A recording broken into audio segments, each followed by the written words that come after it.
Cyclops. Beautiful. We did do guess the number of feathers, didn't we?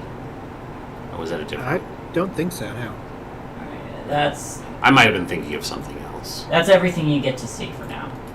Oh. He has such a beautiful blue eye. You know who else has beautiful blue eyes? Not Kostya. No, but Charm has beautiful blue eyes. Yeah, but they're gone too. Anyways, hello. Here we are. We're live. Hello. Hello. Hello. It's time. Hello. Yes, once again, we are back. It's time to talk about sponsors. Grinding Coffee Co. for all your grinding coffee needs.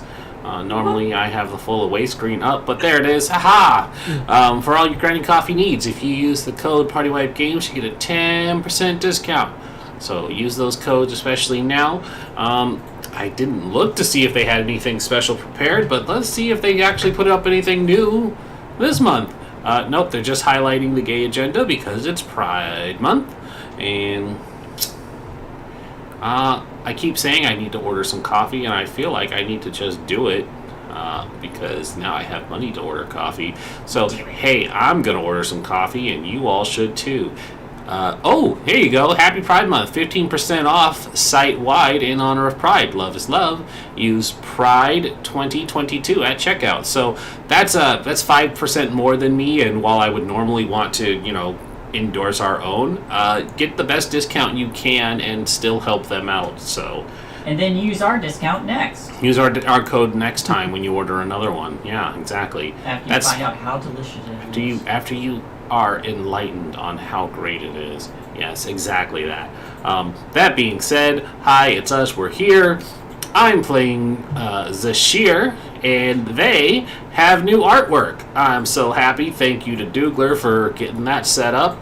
If I were properly in the Roll20 and not just on the stream bot, I would be able to show it. And Roll20 is really good about not letting big images get shown, but she has new artwork. Just trust me on that. It looks great. So there you go. That's that. What if I put it on a handout? I might be able to put it on a handout or something. Stand by. But that's me, Zashir. They're a monk. Over to Dido. Hi, I'm Dido. I'm playing Cinder, the Paladin Hexblade Fire Genasi. I didn't set anything on fire last session. Now we need to set twice as many things on fire this week.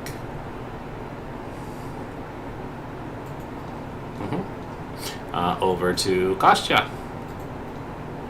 I'm Stefan, playing Wolfie and Shaggy and Reginald, also known as the caretaker of the ancient Reprobate Constantine. Known for a stranger. That's what he pretends to be. There we go. Now it's working. Yeah, look at that artwork. And last but certainly never least, the Dougler. Hi, I'm Dougler93. I'm playing the Changeling Wizard Shell.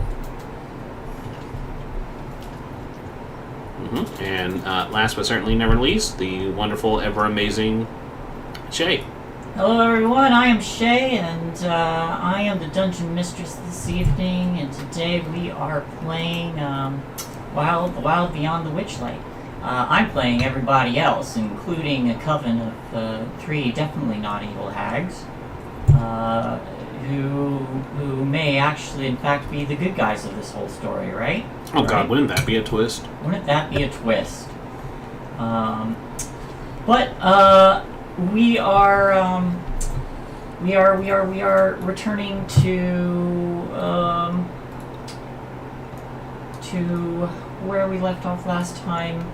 We didn't do too much last session, just kind of meandered around, picked through the keep, Indolin's keep, the Motherhorn. The Motherhorn. The Motherhorn. And,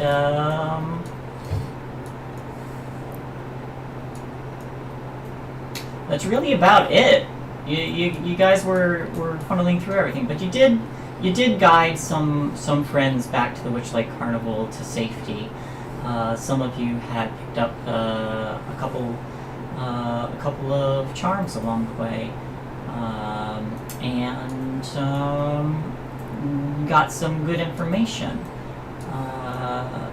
Learning a little bit more about the unicorn horn, and this all before making your way to pick up whoever else you left at the Briganock mine, and making your way on to the Palace of Heart's Desire.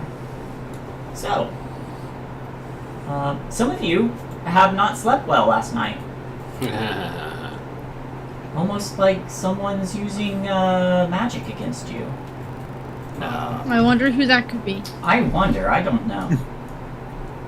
Definitely not people we thought were killed. I mean, they were killed, technically. They got better. Right. They Never got changed. They got better because two of them were able to get their bodies somewhere, and the third was not in an eclipse when she died. We will fix that. I have no doubt you will. I am excited for it, in fact. But we pick up with all of you waking up. What would you all like to do? That's something on fire. Okay. Complain about the poor sleeping conditions. Amador's like, no! It's something, not someone. Oh, fair point. You guys didn't Maybe sleep like too well? set a chair on fire. Okay. I'm gonna let Arson set a chair on fire. You all watch as yeah.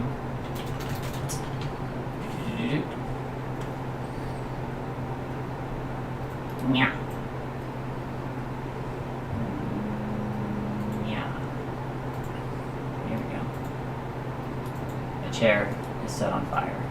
No. I mean, that's fine. Let it Cinder- burn. Woke up very agitated. Yeah, Cinder just sets a chair on fire. with That's her normal. Fire babies.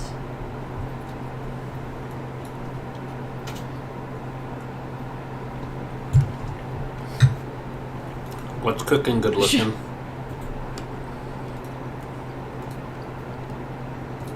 Chair. Obviously. You can't eat chair. Oh, were you expecting me to feed you? No, but the joke was about cooking. You don't want me to.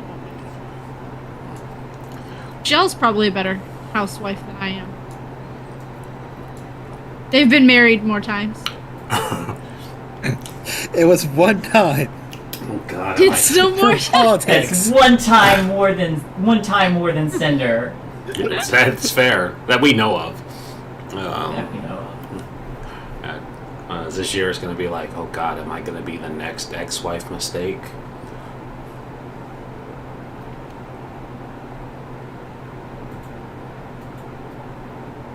I mean, I could marry you today. That's true. I have ceremony prepared. You keep saying that.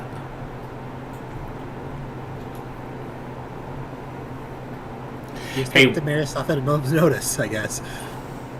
It needs to be dramatic during a hurricane while we're on a boat fighting pirates. Very specific. Incredibly. I've thought about this quite a bit. So, Palace, Heart's Desire.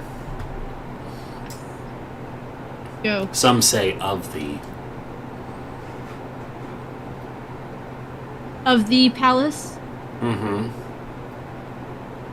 Of the palace. Of the Palace, Heart's Desire.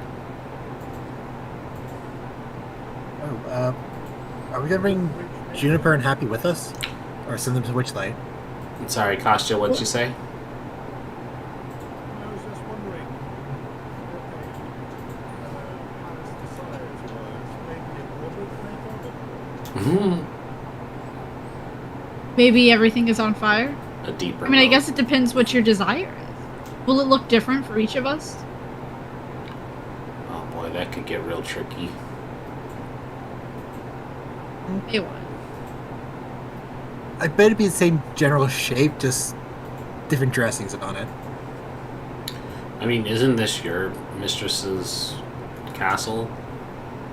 Have you not been there or know how it works?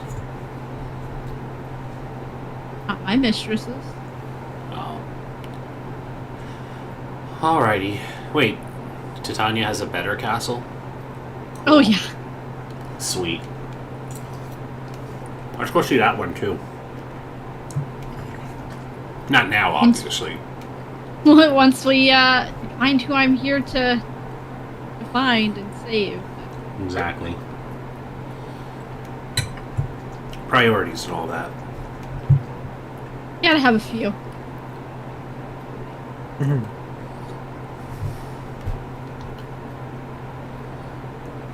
Go to the place we need to go. To the guide. Well, we have to get to the blocked off palace strand. Yeah, Amador speaks up and he's like, am I to lead you to the Palace of Heart's Desire now, or are we picking up you folks at? And before you can finish this sentence, there's a series of tweets, and as you look up, there are 8 sparrows flying in your direction. Most perch up top on the We still have to finish up with those guys? You don't have to. I mean, we do. I've already committed. Oh, wait. No, you mean the... What were we talking about? We finished Yes. the murmurs. Did we finish the murmurs? Okay, Finish great. the mummers, yeah. Excellent.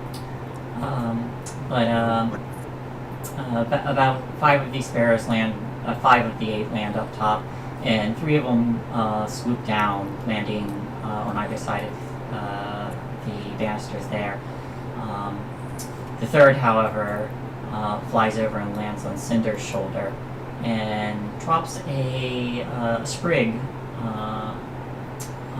into Cinder's hand, and then gets to speak. You hear, "Hello, Cinder.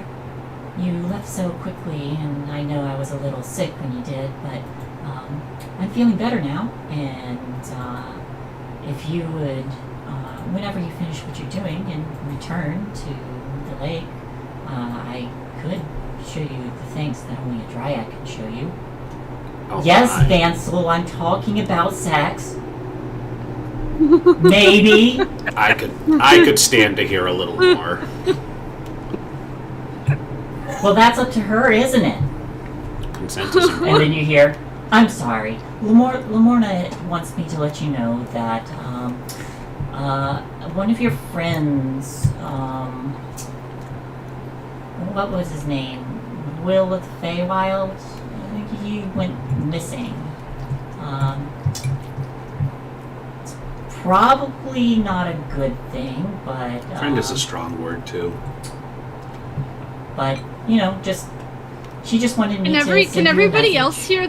Can everybody Yes, else hear this bird. Okay. This bird is talking in the Dryad's voice, which I'll have to grab her. But she says, and yeah, that's really all. No, they can't hear you. That's not how this spell works. Okay. Anyway, I'll talk to you later, Cinder. Bye. And then the bird tweets. So sex, huh? I guess so. I mean, it'd be nice and hard. I mean, I'd be afraid to set her on fire, but I guess Some people He's not like that it nice afraid. and hard. I'm just gonna wiggle eyebrows at Chell. Chels, blushing and like, yep. Maybe we, But, yeah, Will going missing is not good. But No, but it's- based on the dreams I had last night, I'm not. the dreams you had last night. Yeah, I don't really remember too much about them. I was, distracted. They hurt.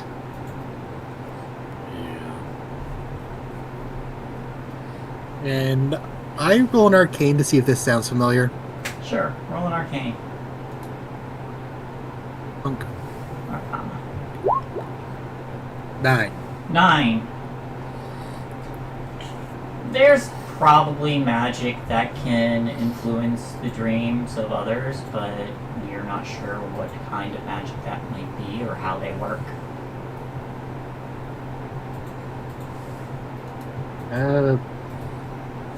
Maybe somebody will cast a spell on you? Because if your dream's hurt, that's not really normal. At least I don't think it'd be even normal for this place.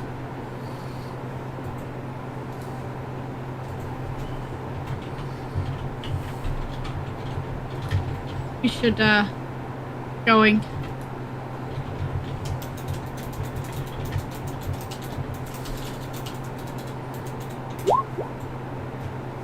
We have a will to find after this. Where there's a will, there's a way. Where there's a way, there's a tree. That's true.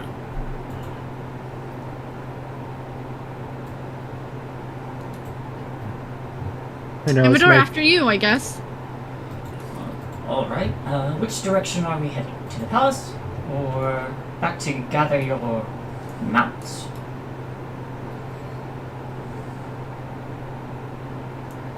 I have mine. I don't have a mount. Happy and Juniper. Yeah, that's fair. Do you want to send them to the Witchlight Carnival? That'd probably be safer for them. And if Sophie and the Goblin Girl and their family want to leave the Feywild, that's safe there as well.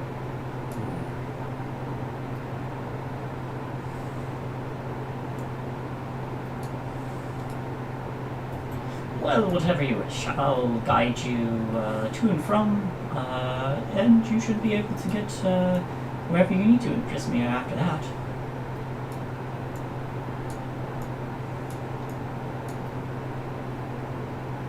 Let's go get them then. Okay. So you all begin to trek back through the tunnel. Queen Argantel and the Chorids, the Briganox, probably have had their fill of tossing the keep as well, and return in tow. When you get to the Briganox mine, however, actually, because I get to add a new token here. I'm just gonna grab all of you. Da-da.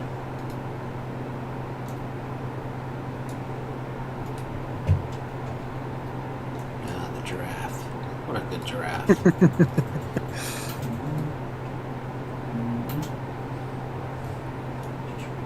Do.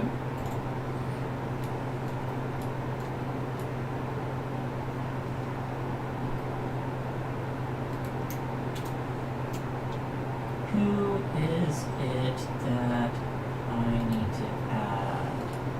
This one. You know what? This is fine. But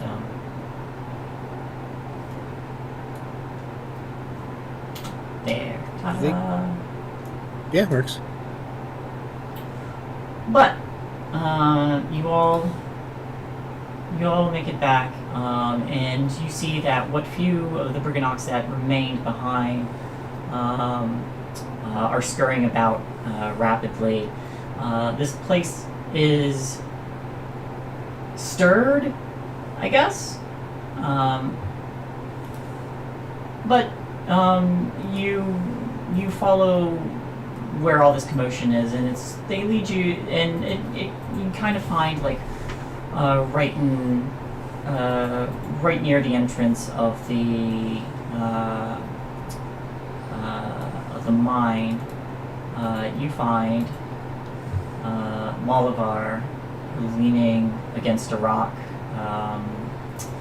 Looks like there's a burn mark across his armor and a little bit on his across their armor and a little bit on their skin. You also see that there's an Chorid who is resting, and these Brigannox are running back and forth, fetching water for them and trying to treat them.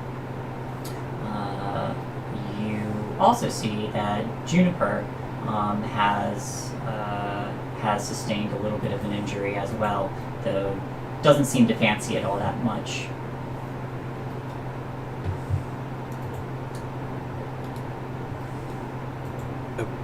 What happened? Malavar kind of like looks up upon hearing you and goes, "Oh, storm rolled in, and there's no easy way to say this. The children that were here were kidnapped." More people going missing. That's not a good sign. I tried to get to them, but it must have been one of the witches struck me. A bit of lightning. Probably wouldn't be here if he gestures towards Juniper. The owlbear hadn't taken the brunt of it. And Juniper just sitting nearby, just and just stares. I regret to say I couldn't stop them. However, the little goblin girl and the other girl you brought, the one with the mask. Did you see which way they went, though? The storm swept in and out really quickly.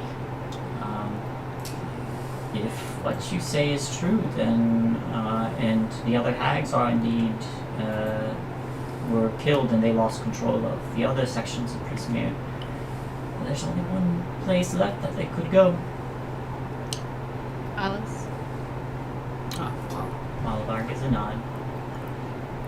very convenient that we're heading that way, then.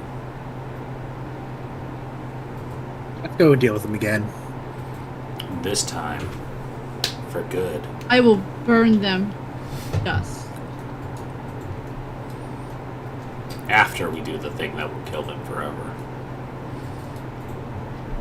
Then we can burn them. Mm-hmm. Well, the first one we just need to spin around in a circle, counterclockwise, to get her to stop her from doing spells. Second one, the first person she sees is invisible to her when she wakes up.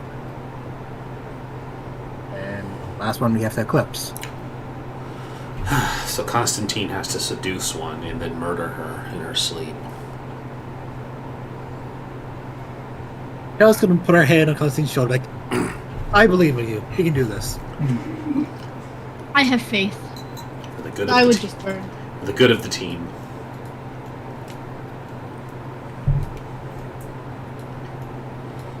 Well, I'm not gonna dally. Yeah, let's go. Alright. Children are in danger now. Yep. Before it was just Will. Now They- children are in danger. It was just Will. Now my new little warlock is in danger. Mm-hmm. This time it's personal. Yep. So, Get what's I would like one person to roll me a d8 as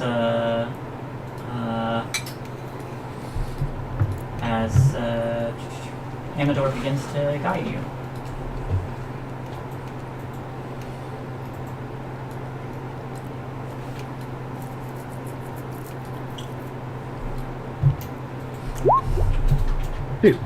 Two.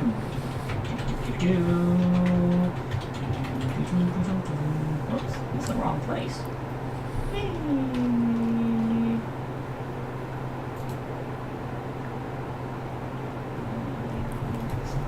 Two. Two. Oh.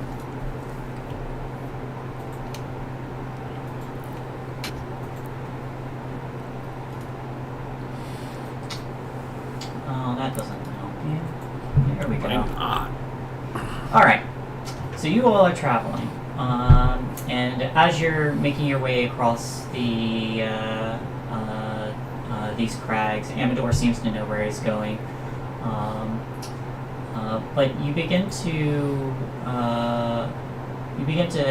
pass a small outcropping where there is a throne hewn from a boulder and etched with astronomical symbols.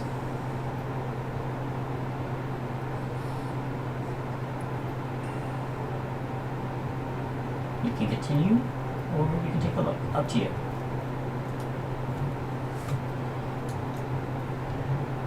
Anybody want to look? Now would be the time. Just a quick look around the back of it, not a deep investigation. Sure. As you get closer, you don't see anything. While this may be an odd sight, you don't see anything hidden anywhere. Do you speak Elvish? Yes. Okay. Chiseled into or engraved into this throne, you can read, "I am a traveler from a distant land.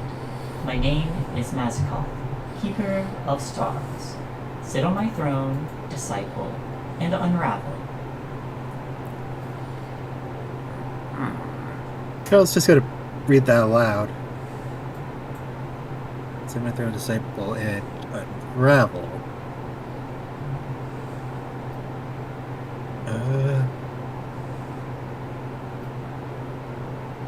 Give me an Arcana or a History. I will do Arcana because I am not historic.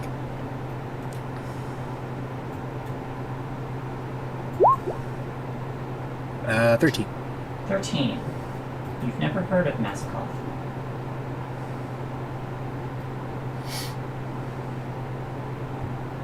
Chell's going to sit down. Okay. When you sit on the throne, a moment passes before you suddenly feel cold and drowsy. And after about a minute, everybody else, you see Chell kind of sit down, and then their eyes just kind of dilate and they seem to space out. For you, Chell, as you're sitting there, staring up at the stars, you begin to see them shift, and as if they're drawing closer and closer, and soon you're traveling off this world, your consciousness drifting through this sea of stars, and you see different celestial bodies pass you by as it begins to shift faster and faster, and then suddenly your vision comes to suddenly begins to come up to a small dead star. Everybody else, they're sitting there for 10 minutes, half an hour, 15 minutes. And then, as it draws closer to the hour, Chell, your vision comes to this space around this dead star, which almost seems to be giving off a very weak, almost blackened light. But your vision kind of drifts around this, and you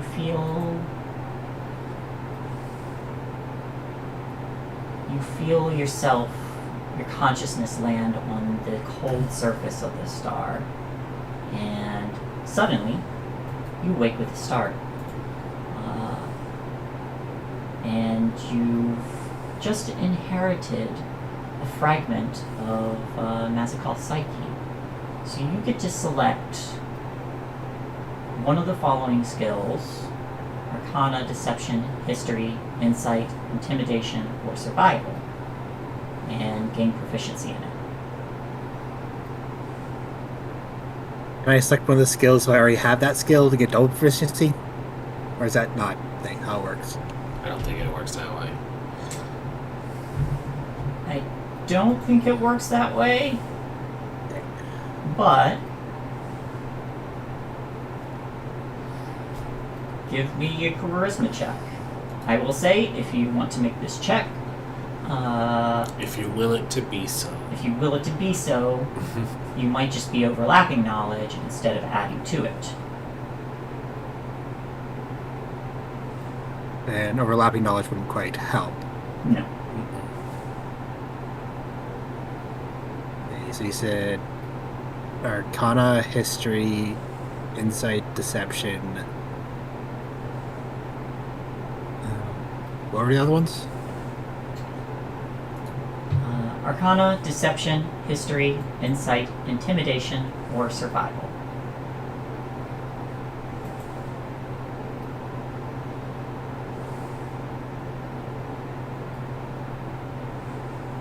Yeah, I think History might be helpful, so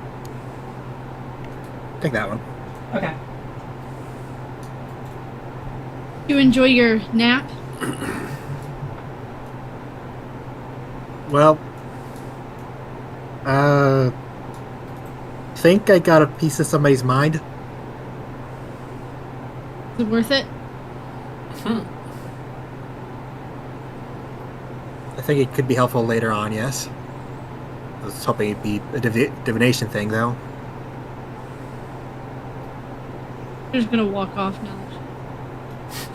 She's done. She's tired of waiting around on everybody. She's been sitting here for an hour watching Shell sleep after kids have been. Sleep with her eyes open. Well, as long as you're ready to go, we need to get to the palace. Alright. So, Amador leads you through some ravines and crags, and eventually, I'm going to show you a map real quick, but as you crest a hill, looking backwards, you can see the entirety of Prismir's distant lands. Oh, wow. Beautiful. So, behold the realm of Prismir.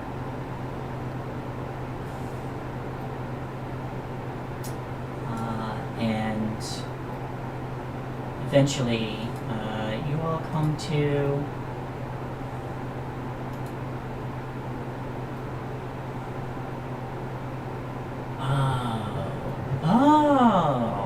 Well, interesting. Oh, won't this be fun?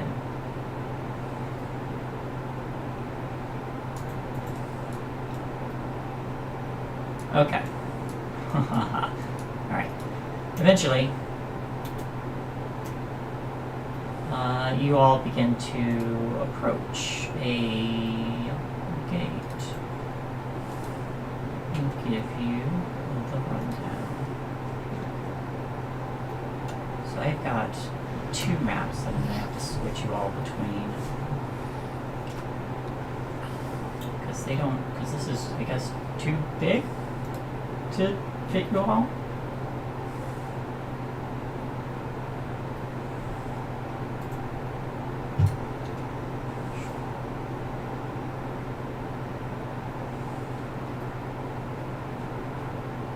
So here we go.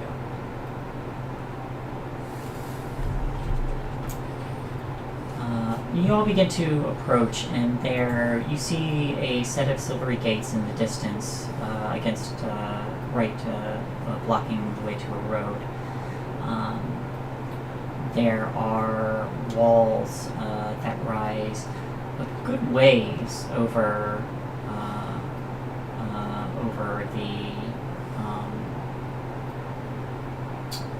around the palace grounds, but this palace, lit in the twilight, emerges dreamlike from clouds. There's great white marble towers that are ringed with delicate spires, casting its shadow over the rooftops below.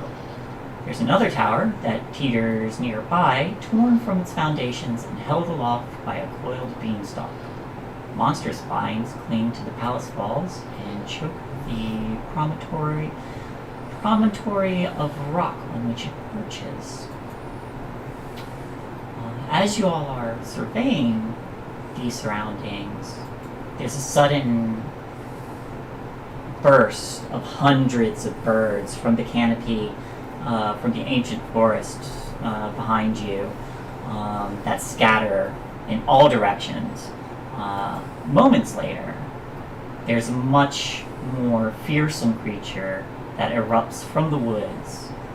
A very sinewy, pale green dragon that takes to the sky and flies towards the palace. Mighty wings carry it to great heights. Once above the palace, you see this serpentine figure circle and then die out of sight, vanishing like a stone behind the high palace walls. Zashir, you're the one who got a natural 20 on this creature. Oh god, it's just the Jabberwock. That's a fucking Jabberwock. Hey, it's the Jabberwock. And Awesome. because this is becoming more relevant and you rolled a natural 20, you would know that this creature is very deadly, has a tendency to not stay dead, and can cause those who get close to it to become affected by not quite madness, but chaos. They begin to act chaotically. You would also know that it can shoot fire. It's a fire-breathing Jabberwock.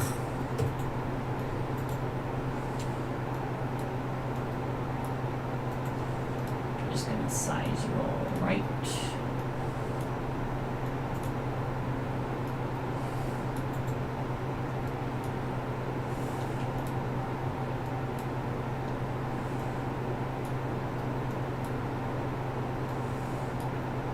And feel free to place yourselves wherever you want. Have you moved us to that map? Have I? No. Thought I did. I did not. Silly me. Apologies. June. Tiny map. Yeah. Okay. But you have arrived. Also, the music stopped. I love when the music stops. I know, right? You have arrived at the Palace of Heart's Desire. Ah! Yeah. I got kicked out. You what? I got kicked out. I have to log back in. Oh. How'd that happen? I don't know. Now I gotta open all those sheets again. Fun stuff.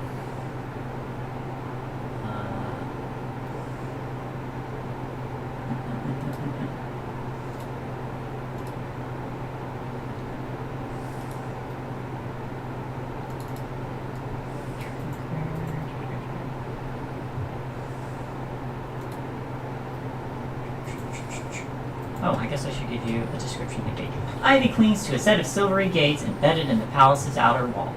A luxuriant garden can be seen beyond the bars of these gates.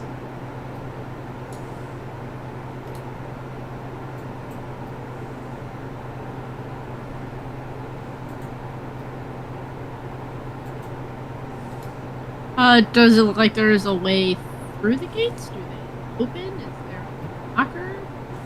Would you like to give me an investigation check on it? I mean, I can, but Sure, go for it.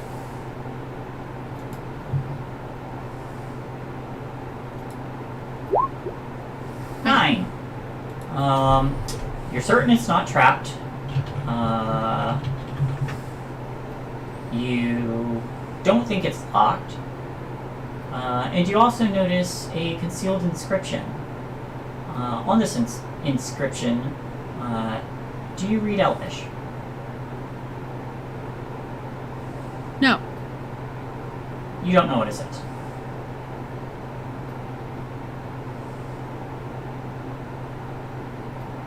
There's some gibberish on the wall. I'm gonna try and open the door. You open the door and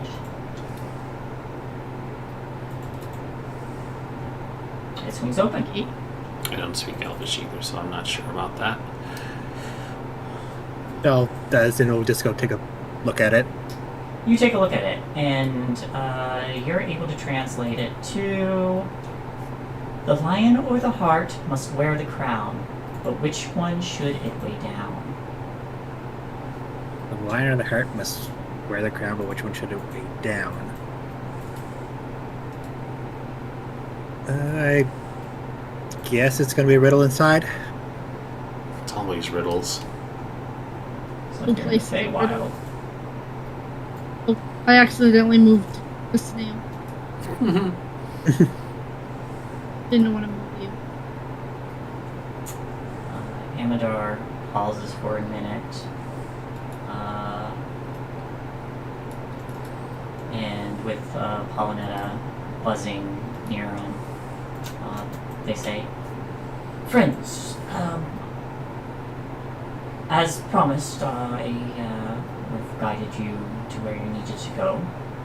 Technically, my bargain is complete.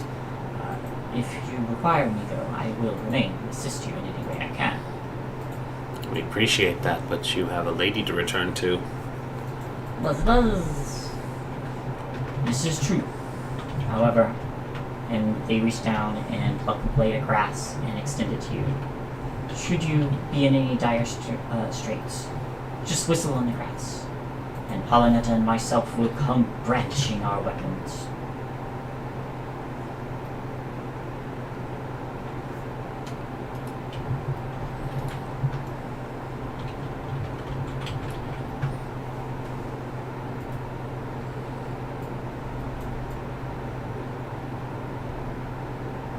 Troubles.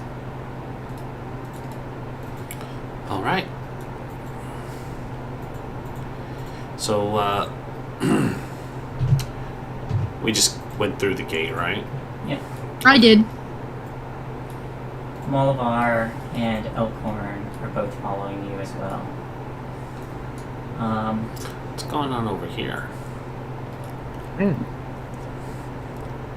There A is lot of people. something. There's something else. While Happy is following all of you, you notice that Juniper is huddled back, shivering amid some bushes. Oh. Do we want to see what's wrong with her? Yeah, I don't speak Kostya. Owlbear. can you ask her what's wrong?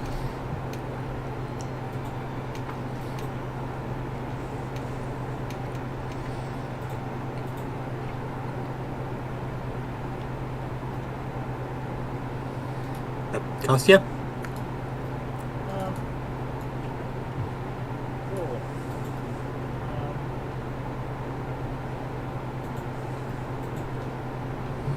So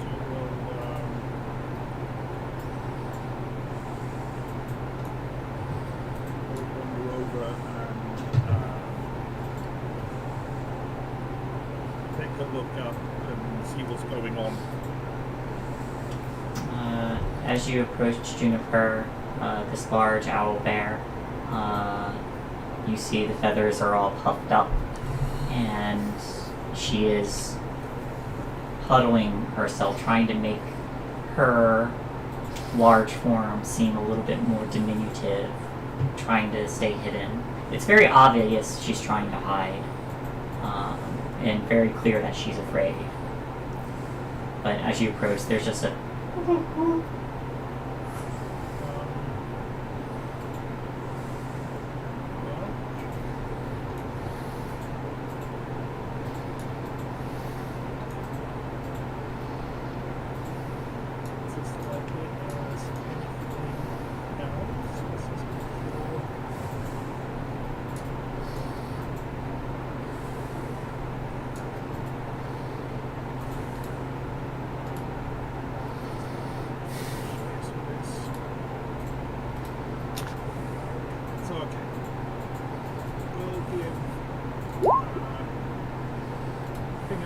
with animals. Okay. What's up, girl? The claws that catch, they're here.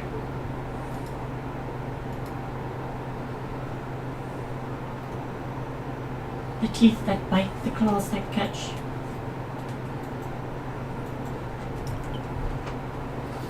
The one that took my first master. That's right, she did run from here. You saw it, didn't you?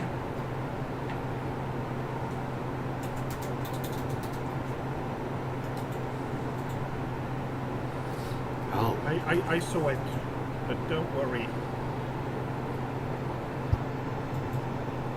There's a lot of us around you, and those claws wouldn't get within a league before they become trophies around our necks. You've seen how we deal with predators. None have stood in our path yet.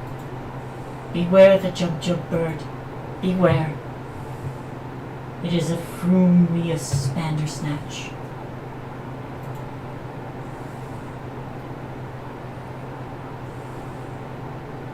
Though with gyre and whale, fear not.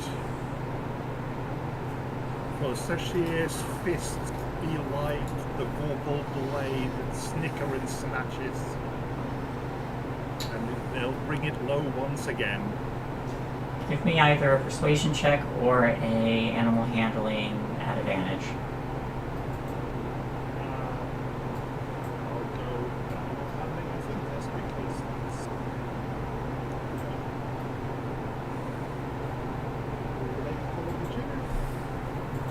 oh.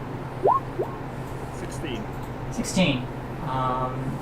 She kind of, you see these two big owl eyes kind of turning in your direction, and there's a moment that pauses where she's able to calm herself, and the feathers kind of lower a bit.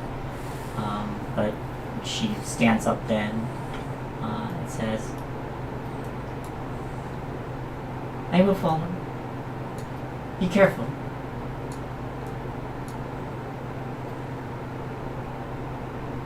I think I'll right back there, Uncle Constantine. Yeah, just beware of the Bandersnatch and the Jabberwock. They're out there.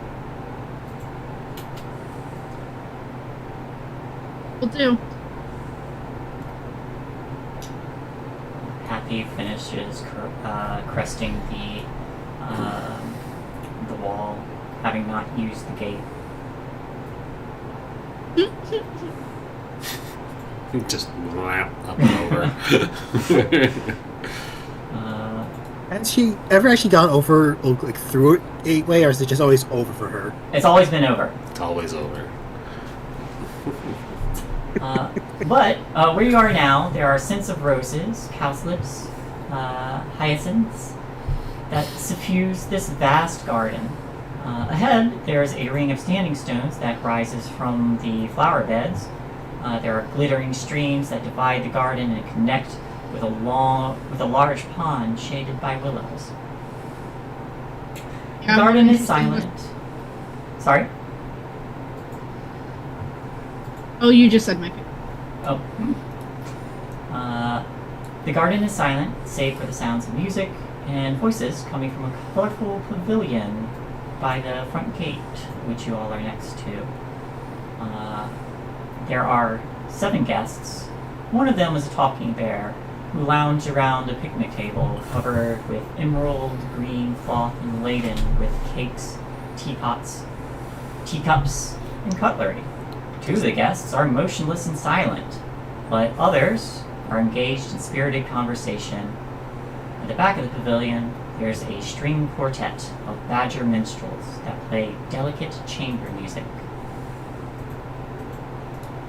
Hail, well met. the gentleman here kind of glances over his shoulder and goes, "Well met, friends. Hello." And the bear sitting there says, "Welcome. Would you like to join our picnic?" Does he have a hat and tie? Yes, he does. Excellent. Yeah, boo boo. This is my friend, Oobaloob. Those were definitely words.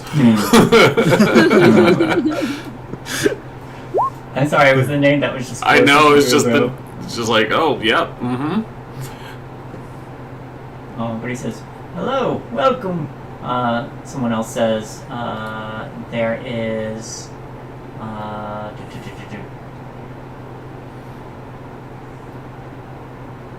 Ooh, fun.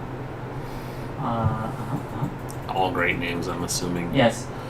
One man says, the one who addressed you first says, "I'm Sumai. I'm a farmer. I actually, well, we all come from different worlds, but why don't you sit and enjoy yourselves? Commiserate with us." There's another figure in very much finer attire, who just like sips the teacup and says, "I'm Lord Eld," and gives a nod.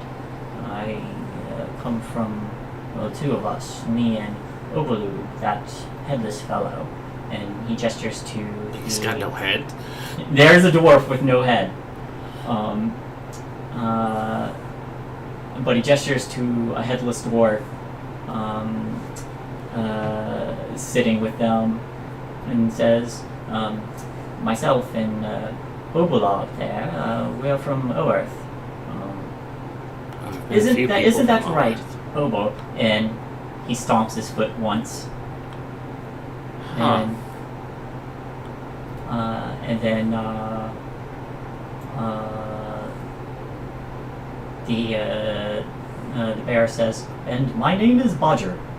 Then, of course, there's another woman, not cool, about as well dressed as the elven figure there, who gives a curt nod and sips from and takes like a bite of a little tea cake. How long have your friends been like that? They both look. Which ones are you pointing to? You said there were like two that were motionless? Yes, there are two that are motionless. When they look back over towards these motionless ones, they say, "They've been like that since we arrived. We like to give them, make sure that they feel a part of it. I don't know why they're like that, but they're like that." Just didn't question it. No, no reason to, I suppose. We're all here for different reasons, awaiting council. I assume they're also here for a meeting with the ruler of Prismere. How long have you been here? I don't know. Do you know how long it's been, Oval? And there's two stomps from the headless dwarf. The bear says, "Oh, it's been a long time. I don't know how long it's been, though." Fascinating. Well, I suppose we should go put our name on the list so we're not waiting longer than we need to. And Tashira is just going to gesture for them to not sit around. Yeah. And the farmer says, "Well, as you see fit. If you do ever feel like spending some time and talking, we're here." And you also see that there's like a little, a small pumpkin that curls its head around where this farmer is sitting, and It smiles, and you just see serrated teeth on the inside. And he says, "Meat." Oh, that's not horrifying. The farmer looks down and says, "Oh, he's mostly harmless. Mostly. Mostly, he's a carnivorous pumpkin. I don't want to, do anything. I'm here. See if I can do anything about this fellow, because I don't want to kill him. He's just a friend. A carnivorous friend. Well, Carnivorous friend." Hey, Oh. carnivorous friend, do you want to go find meat to eat? There, you see drool, like pumpkin. Could you make like orange it pumpkin juice, like dripping from its mouth. Could you make it into a jack-o'-lantern? Oh my gosh, could I put it on my head and then my fire hair comes out of the top? It's just like a flaming pumpkin head. Sorry. I was going to suggest trying to make it a warlock. I just meant the fire babies, but that's a great idea too.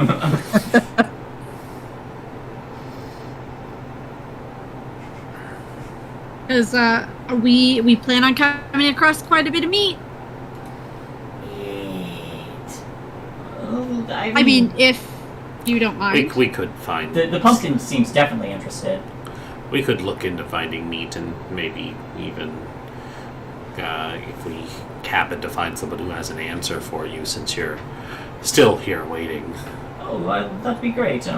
I do have to go forage a little bit for like a hare every now and then for this fellow. Doesn't really take to the sweet cakes there. I mean, occasionally you eat them, but I mean, needs they're- protein. Yeah, they're not meat, so I can imagine not. I do, real quick,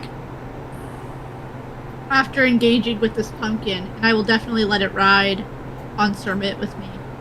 Because if it tries to eat Sermit will try and eat it back.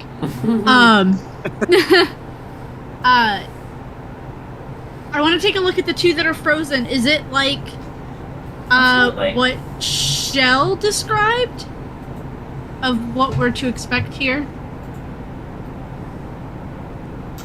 When you go to approach them, you see that they are completely stiff. Not just that, but there's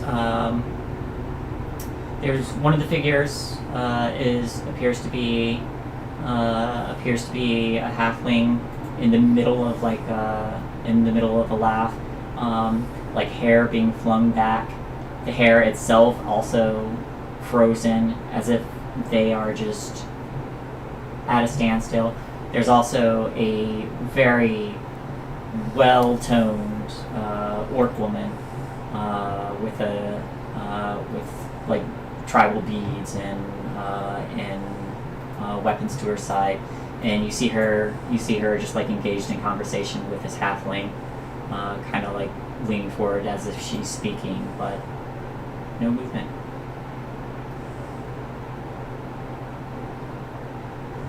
Strange. Tap.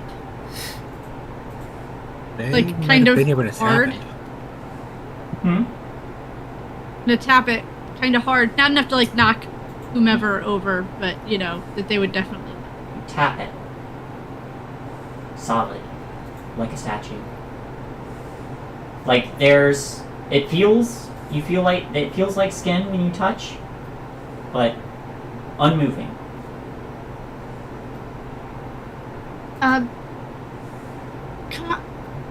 Cassia, didn't we find out that your thing can do something special?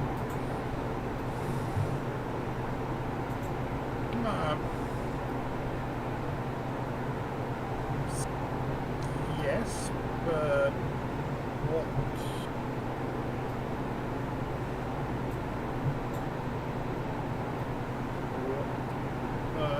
particularly are you referring to? In which one of the things? the pointy one.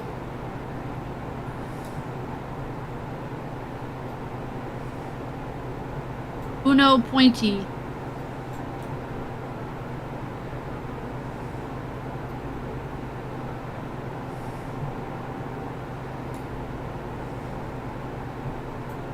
fake one that you threw at the hag. But not the fake one. Trying to get the point across the unicorn horn, but not say unicorn horn. It's ne unice. Yeah. Oh. If you meant the immovable god, why didn't you say so? He says with a big wink. I mean, I thought that's always what I was doing. One thing before we continue, because I forgot to mention it, Cinder, that sprig you have is another charm. Roll me 1d3.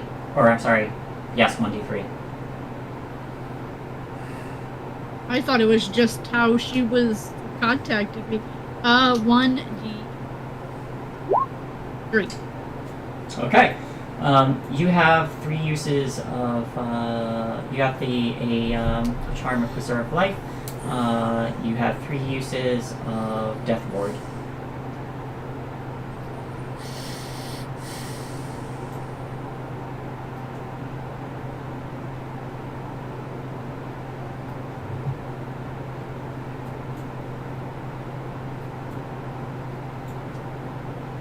Oh, I still have a spell scroll of blur. That'll be useful once we get to the hag showdown. You have my potion of growth. Heh.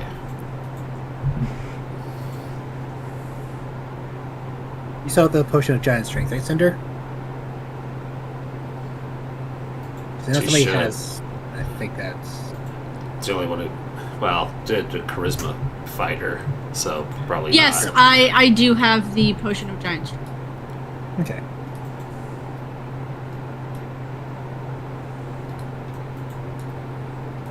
I don't use strength. But it's there. It's there if you wanted 23 strength.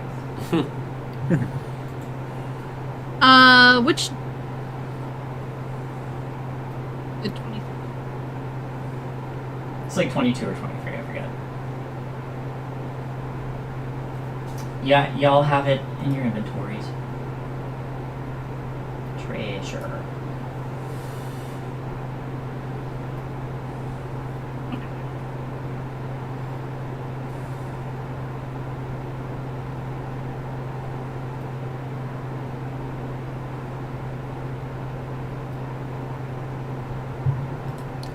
Does it stop again? Oh, it's just consistently quiet.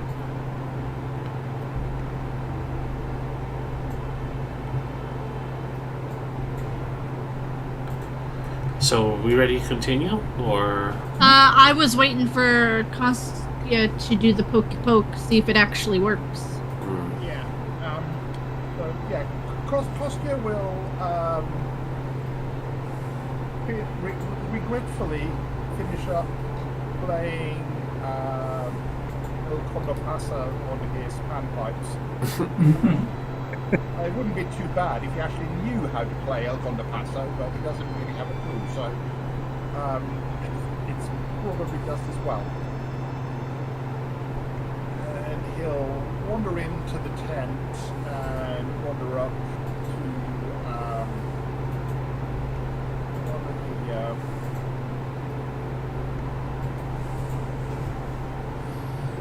affected beings and just sort of take a look around, walk around, hand behind his back sort of thing, and then really quickly, sort of almost Karate Kid style, just leap up and do a set of double bashes over the shoulder on them with the unicorn horn. Going, that's the way to do it! You do this, tapping them twice with the unicorn horn. Nothing happens.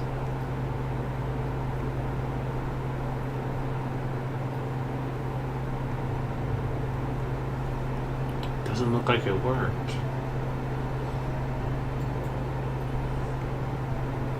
Must be some trick to it. It's a dog. Someone make a wisdom check. Just straight wisdom. I believe you, Sheer. Guidance. 22. Yeah. Guidance of the D4. Yep. 26. You remember you found a letter that revealed a little bit more insight about the unicorn horn. Where's that letter that revealed the insight about the unicorn horn? You know the one. Now holds that up that letter. Did anybody write it down? You know the one. I was planning to rewatch the episode earlier today, but I kind of had to run to the bank and everything, so yeah. Everybody loses their DM inspiration. No. I didn't However- have any, so That's true. I don't think I had any. However, you do recall that the letter said it isn't enough to have to know their true name. We need their horn. Oh, thank God it wasn't a pure of heart thing, or we'd all be screwed. You have happy. I mean, I Alright. could purify your heart. Fire isn't that kind of great cleanser. Only makes it worse.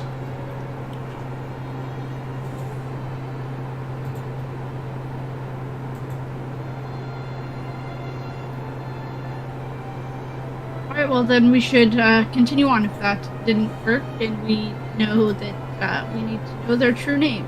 Everybody here knows who these people are, then Nope. Nope. It doesn't nope, work for nope, us. Nope. No. Meat. Meat. Wait, is their true name Meat? Meat. Probably I'm the not. pokey poke and say meat. Nothing happens. Their true name is not meat. Their true name is not Meat. Alright, so we've learned something. We should today. continue on. We continue on.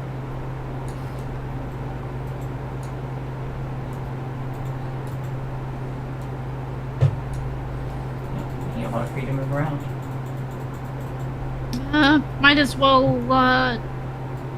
where's the stones, I guess? Alright. Or to the castle up ahead.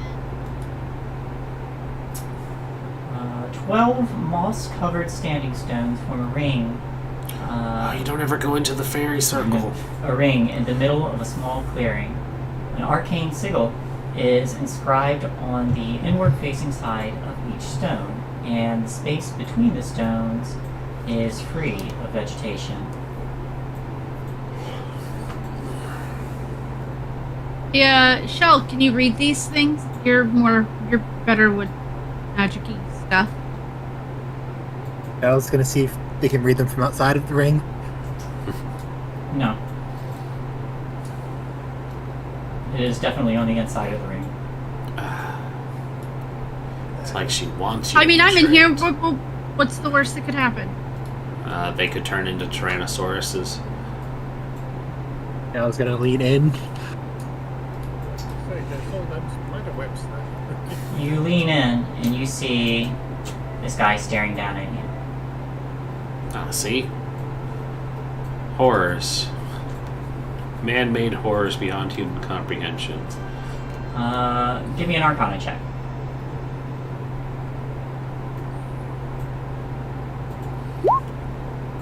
And 10. It's something magical.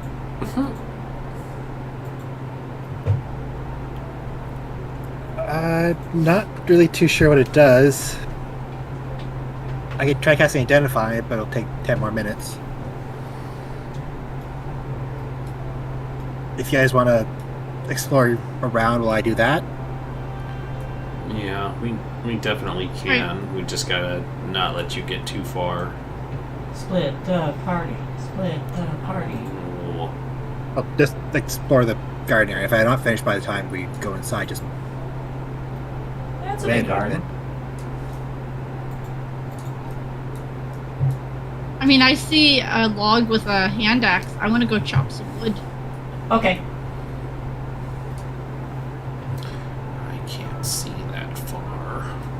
Oh, you can't. Okay. See What's Yeah. this thing right here?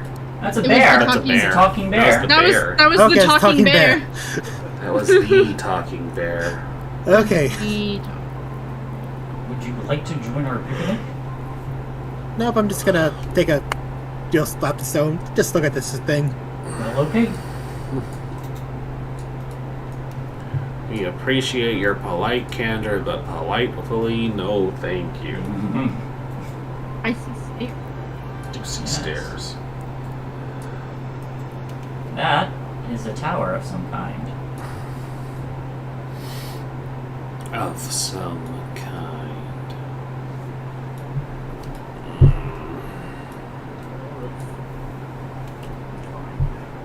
Power of.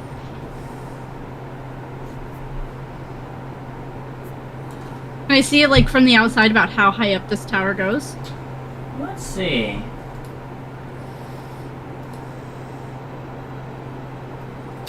The base of this tower is 10 feet higher than the rest of the garden floor. Stairs are hugging the outer wall that climb 10 feet to a double door. There is a bronze plaque above the door that reads Envy in common. The tower itself is 30 feet taller than that. It's not a huge tower. It's a small tower.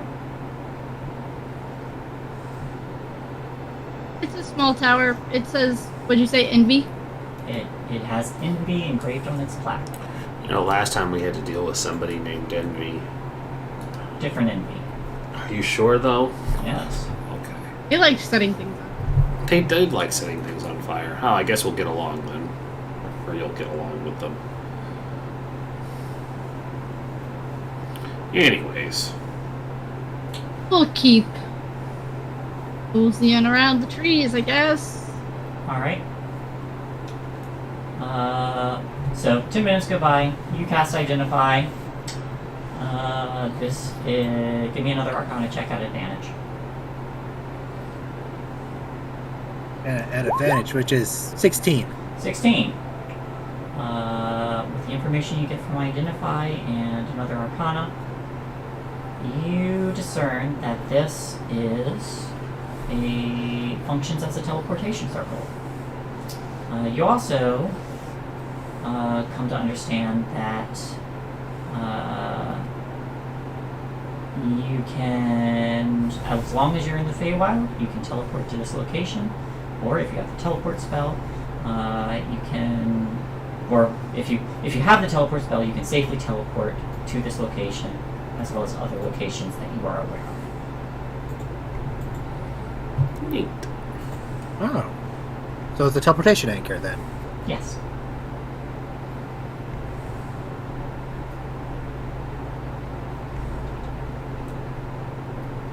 So it's a teleportation anchor. If he was has teleport spell, we could always just return right here. I don't have it though. Well, something to consider. I'm gonna get to the axe first, because they're distracted. What's this? Alright, this is...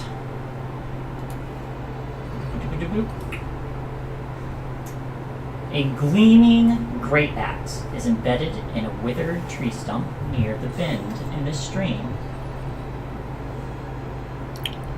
Oh, well, alright. Slightly disappointing now. Why are you disappointed? I can't use that. They whosoever removeth this aspect from this tree. I feel like I'll become royalty somewhere. Wait, that's why I left home to begin with. Okay, never mind. You left home to avoid being royalty? Ouch. Sure! That's why I left home. I mean, if I wanted to be royalty, I would have stayed home.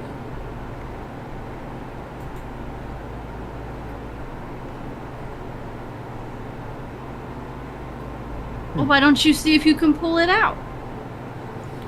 Can I see that potion? I gave you a potion that makes you big. I don't want to be big. I want to be strong.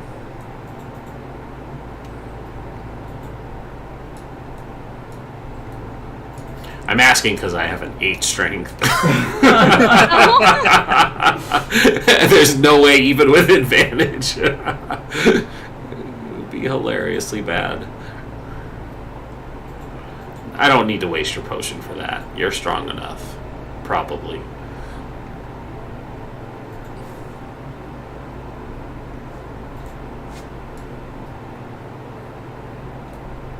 I'll give it a shot. I was wondering why my ability scores were weird. I switched over to the Genasi and I didn't change the ability scores. Wow. I'm gonna give it a quick tug. Sure. Give me an athletics. 18. Holy fuck. I know. I'm just gonna try to sneakily do guidance, but I don't need to, I guess. I'm surprised. Against all odds. That's with a -1, y'all. Yeah. Against all odds, you grip the haft of this gleaming axe, and you pull, and it feels solid in there. And you pull, and you're an acrobat. You plant your feet. You know how leverage works. You all see Zashir tugging at this great axe before. It is very heavy. I fall backwards with it. Zashir, you fall backwards with it, and it lands backwards in the dirt. You're probably like bridging with it, but you get it out, just barely making the DC. I'm their king now. Yes. There you go. You were meant. It was meant to be yours. It would seem so.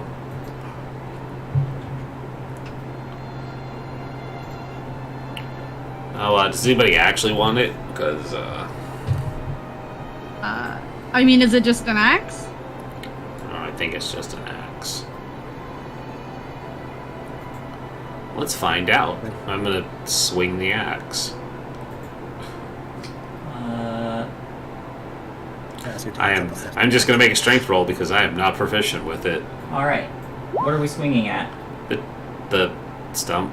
The stump. Actually, not the stump. This tree, because that makes more sense. Okay. I'm sure a 9 will hit an unmoving tree. An unmoving tree. You begin to swing this axe, and as the blade comes into contact with the trunk, it yields almost like butter. You don't go very deep because it's a 9, but there may be something special about the axe.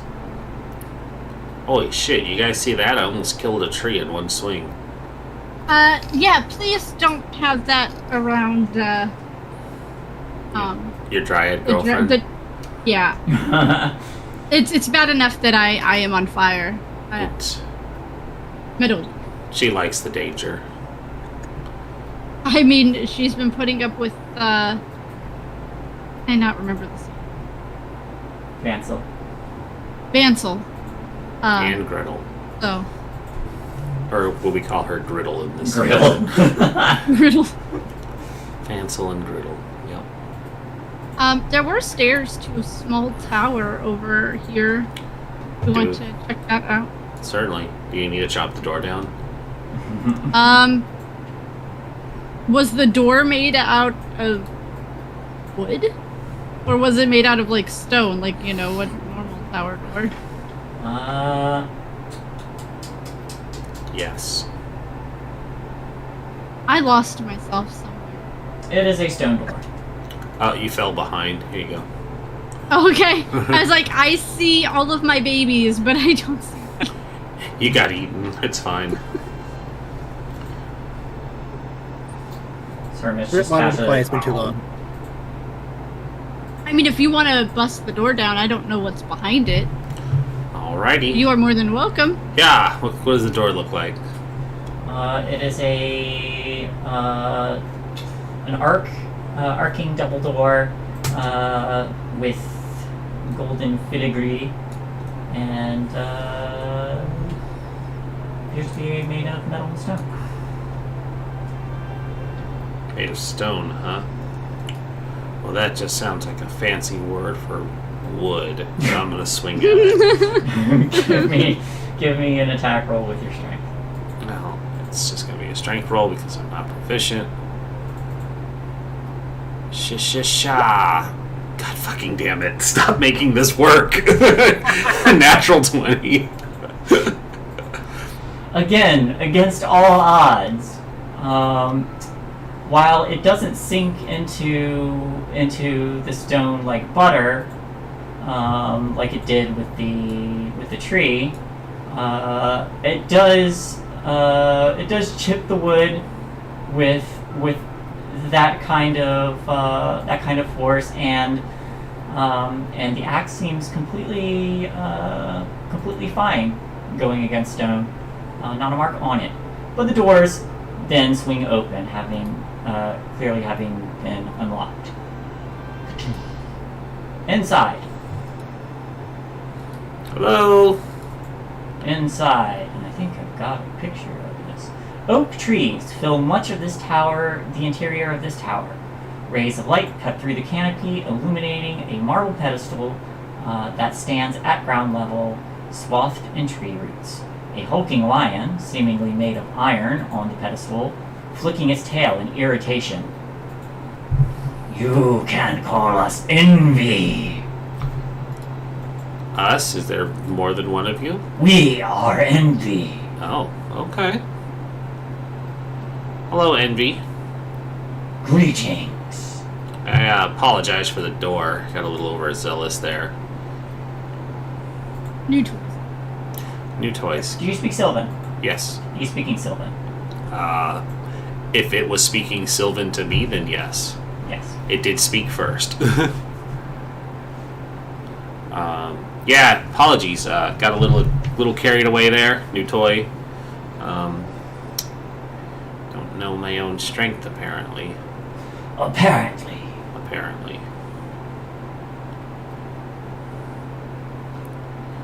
What you doing? Waiting for you to kneel. Kneel before envy. Oh. Why are you locked up in this tower, Envy? Kneel before envy. Do I know anything about an iron lion named Envy? Make an Arcana check. Oh no. Yeah. I'm not smart.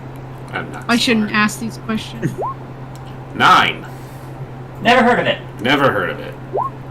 16. 16. This is getting a look at it. Was there a picture of it? Yes, there is. Let me give you a picture of them. And actually a handout as well. So hang on.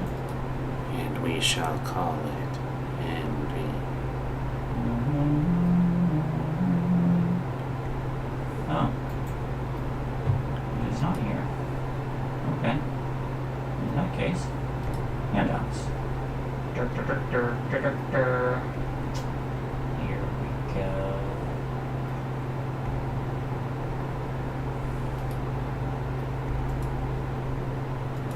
That's what you see.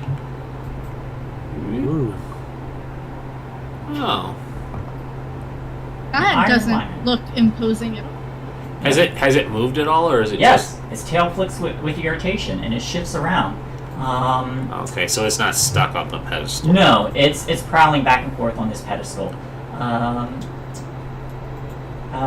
For Cinder and Gel, looking at this thing, seeing these iron plates and the way it moves, this is a Gorgon. I don't know. To do what it says. Alright, sure. Well, if she says so, I'll go ahead and curtsy. There you go. So, Envy is pleased. Good. That's exactly what I was hoping for. We and our counterparts were created as a pair to protect the gardens from intruders in Sibilna's absence. Well, thank goodness we're not intruders. We disliked our counterpart. Oh. Envy's mane is much greater than Wrath's antlers. Yeah, I hear Wrath is kind of a jerk. Such a jerk. So, Where is Zelbina been? Nah. We do not know. Our presence here means that our mistress is gone. Oh, do you awaken when she goes away? Yes. Neat. How long have you been awake? A long time. The palace receives visitors, even in Zabilla's absence. Guards are to remain in the garden pavilion until Zabilla deigns to grant them an audience. It is not our responsibility to protect visitors. Has any unsavory sorts come through? Not through here. Envy will maul them. Well, obviously not here, but the garden. We protect the garden. None in the garden. Are there any that aren't allowed in the garden? Did the Jabberwock fly over the garden? Yes, the Jabberwock flew over the garden. Okay, that would. So he's trapped in a technicality. Got it. Okay. What if I were to tell you there was an intruder on the palace grounds? Are you restricted to only protecting the gardens? Yes, only the gardens. But what if they got past the gardens? None gets past the gardens. What if they could fly? That is not in the gardens. So, if they went around the gardens or over the gardens or under the gardens to attack your mistress's castle, you couldn't stop them? Correct. I do envy you.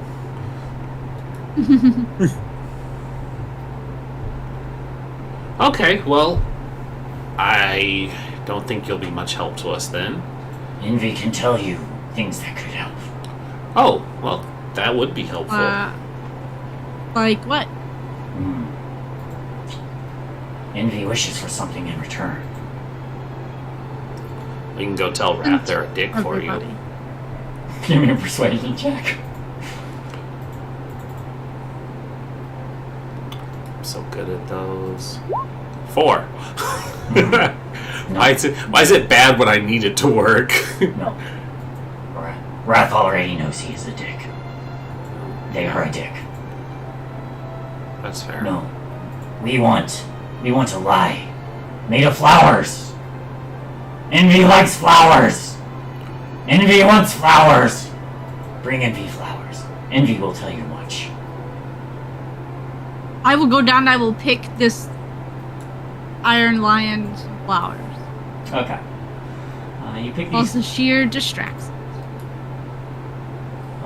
You pick these flowers and fashion it into a lie. Go ahead and give me a nature check. Ooh.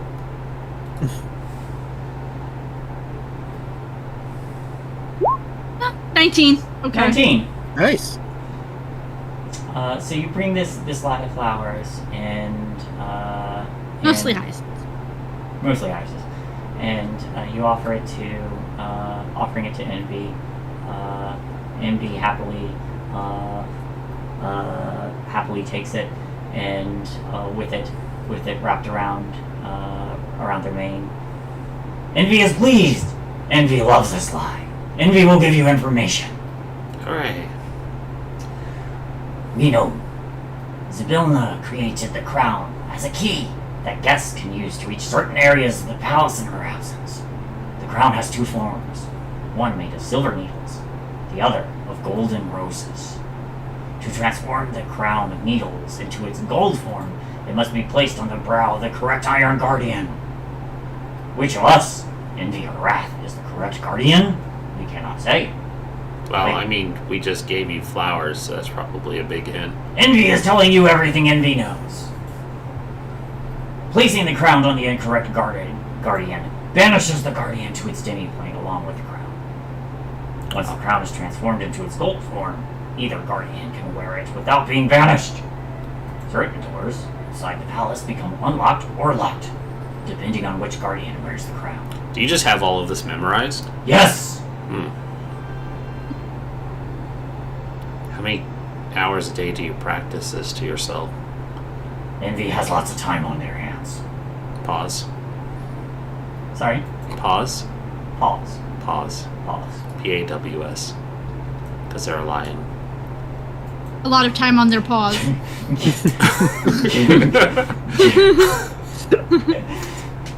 Give me a performance. 24. Enemy is amused. Good. We are delighted. I am also amused. Wonderful. So, feels like this should be obvious since we kind of figured out that you like flowers. We just give you the thing for the flowers, right? Yes, And you don't tell a lie, even though we've given you a lie. we do not lie.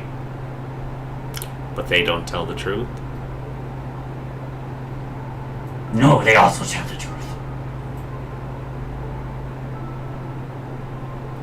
As much as a jerk as Wrath is, they are still honest.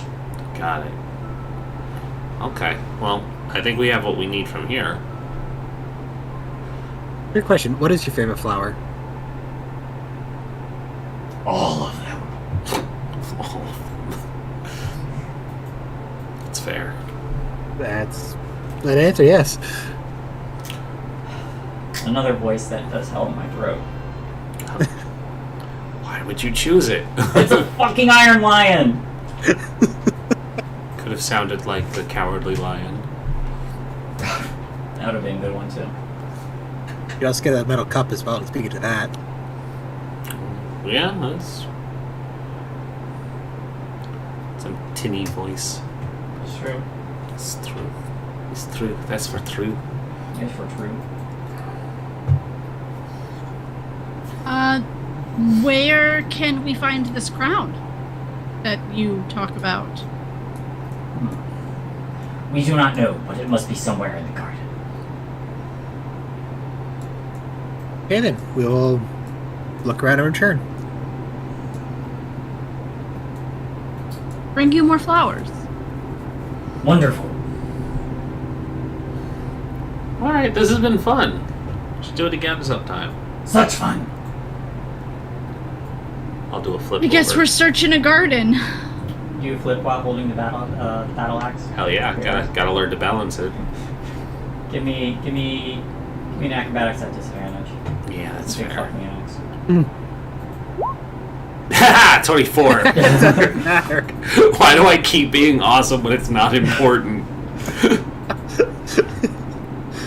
You flip over with the axe, land the butt of it in the ground, and do a spin around with it. Guess we'll finish up this side, I guess.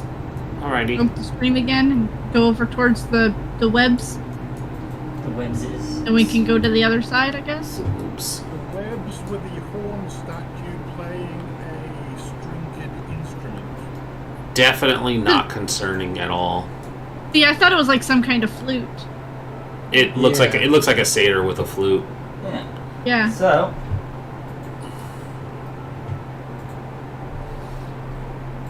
Because that Wow. doesn't look disconcerting. No, I'm not worried about it at all. This fragrant rose garden is bordered by a bronze fence. The roses come in a variety of colors, with a few white and black specimens among them. Glistening spiderwebs cover all the rose bushes.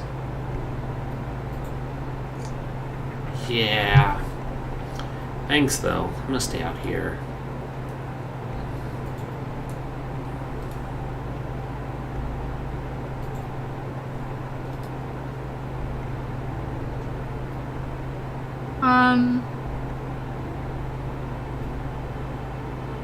How Does it- thick is the webbing? Well,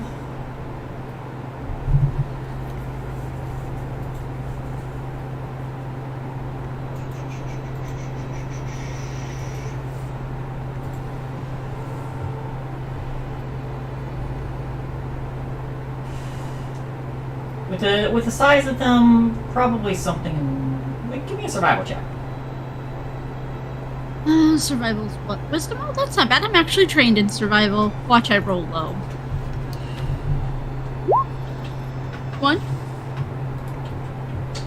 Uh, We really don't want to set the garden on fire, though. yeah. We do not know. So Not us, certainly not. a couple things you notice.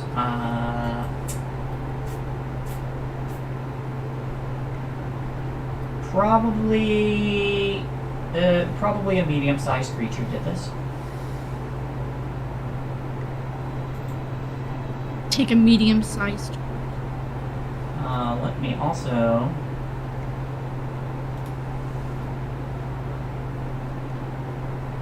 Oh, that's an image. Okay. So, getting a little bit of a closer look, you see in the heart of this rose garden, coiled around the statue of a prancing satyr holding a set of pipes to his lips, is a thorny vine with 5 roses growing out of it, each one a different color: black, blue, green, red, and white. Ring the roses. Guess I'll go in and see if the crown is in there. I think that's the crown. Right. I'll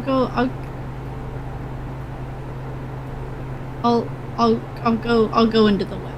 I don't want to set them on fire, but I want to try to avoid them as much as possible. Okay. I'm sure Yeah. Sermaid is just eating them, so it. The normal roses, yeah, Sermaid's probably chewing on some of these normal roses. Entering here, you catch something interesting about the roses that are around this satyr.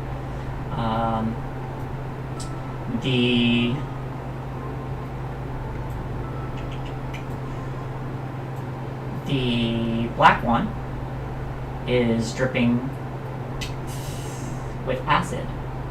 The blue one has sparks of electricity, kind of like very light static, kind of arcing along its petals. The green, there's like a misty, like a very visible cloud billowing out from its stem. The white is covered in frost, and the red, it's got little licks of flame on the inside of it. And as you enter, 3 figures along the webs immediately make themselves known.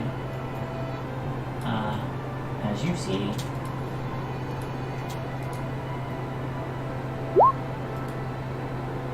I was hoping to fail that. Oh. Hello there. these 3 figures come out and they kind of crawl along the webs and just like baring their little fangs. With the help of Brenton and Arson, my hair lights even more fire than it already was.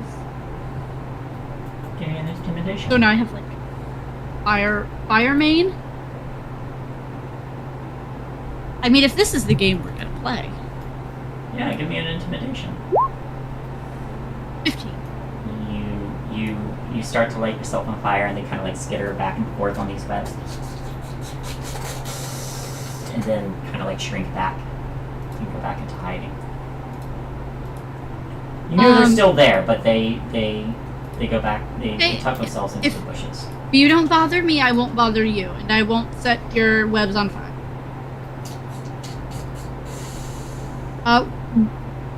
I want that rose that was flame. Yeah. Easy enough. You can take it. These roses, they're one of them looks like it's on fire. The other one looks frozen. One looks like it's sparking lightning. One's got a puff of... I think Zashir might have farted on it at some point in their life. Might have. Then one is just dripping ichor. I don't think they're normal roses. Oh. You've never seen roses like these before? Have I ever seen roses like these before? Probably not.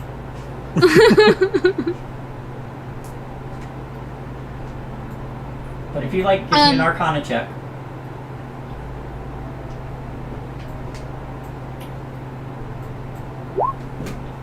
You've never seen roses like these before. Do we want to take them? Do we want to leave them? Here, how about They'd like flowers. Shell, why don't here, what does this one do? What does it do? Why is it on fire? And I will the one that I plucked them. And I roll an Arcana. You can roll an Arcana.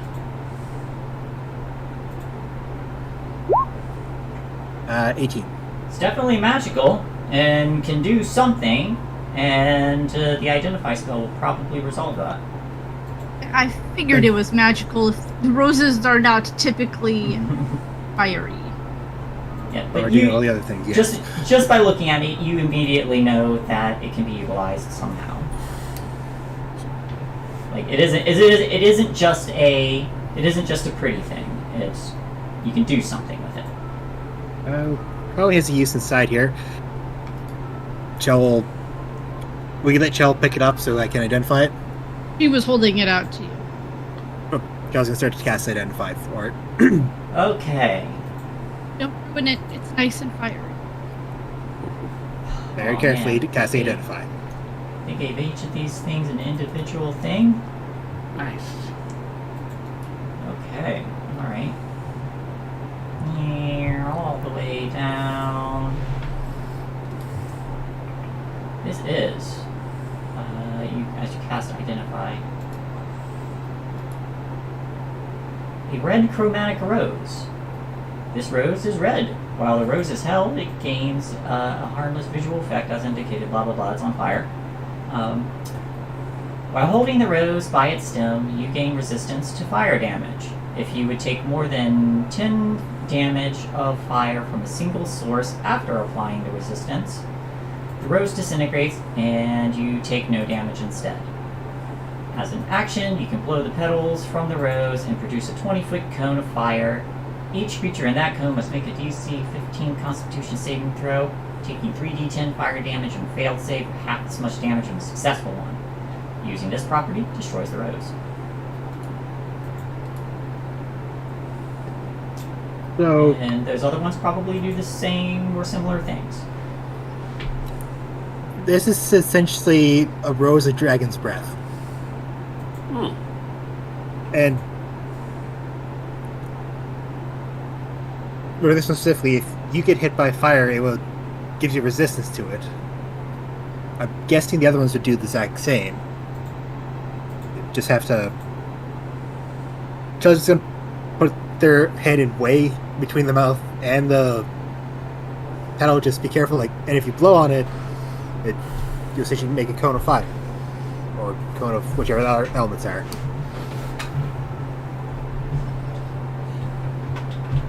Oh, there's probably a cold one in there, a frosty one, and lightning. Poison, that's it. Ah, okay. I will just mark them all. Do we want to take all? Why not? I think so, yeah, because There were some scary things in there, but I think I scared them more than they scared me. Well, if they're offering, we might as well put them to good use. Was there anything else? Was there another crown in there? You didn't A see silver anything. one? I will take the rest of the roses, then. The other ones. You take all the roses. I tuck the fire one with my hair behind my ear. Then I hold the other ones out for the other three. Which ones would you guys like?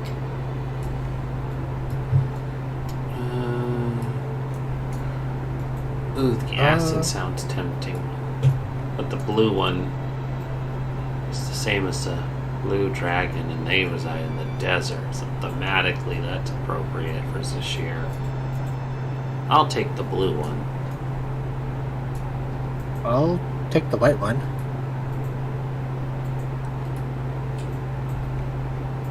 Green's a nice forest color. A little something That's- you'll notice as well with this stream kind of meandering. The water is still. When you touch it, it molds a bit.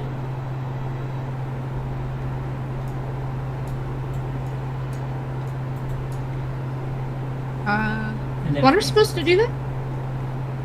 No, not really. I will No. tuck the black one behind my ear. Very thematic. I am black and red. Ah, dang, I didn't even think about that. I probably should have gone with the green one. Oh well, it's fine. Just add the blue one to my color assortment.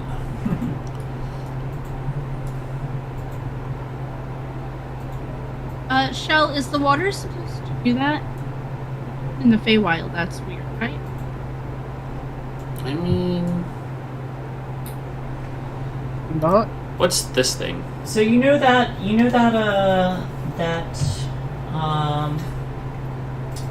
what is that movie called where they tap the watch and everything stops? I don't think I know that one. The water's not reacting to time. But when you I wonder reach- if it's under whatever spell So the chew under the pavilion. But I mean, so we've noticed. that's- Go ahead. So I'm guessing that everything that could move when the spell that stopped Savilna was cast here got frozen, and things that couldn't move are still able to be manipulated, I guess. Yeah. Maybe. What's this thing? Stick it out. That a marble fountain rises from a plinth on the bank of the stream, overflowing with time-frozen water that spills from the mouths of sculpted animals. A frozen spray surrounding the fountain creates rainbows in the air around it.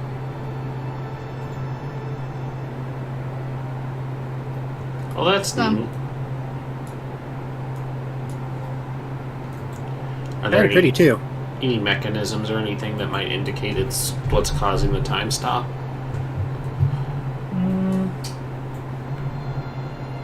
Give me an investigation check.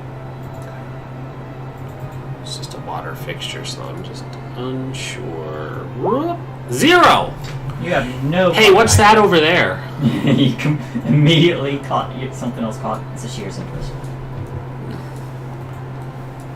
That was hilariously bad.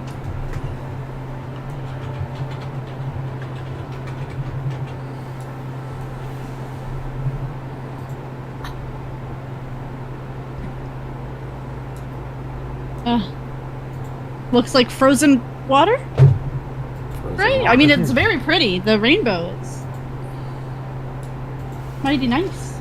It is. It's... I want to see if I cannot see as bad as the sheer, but I I can see to a point. see a little bit better. I was trying to roll a natural. Oh.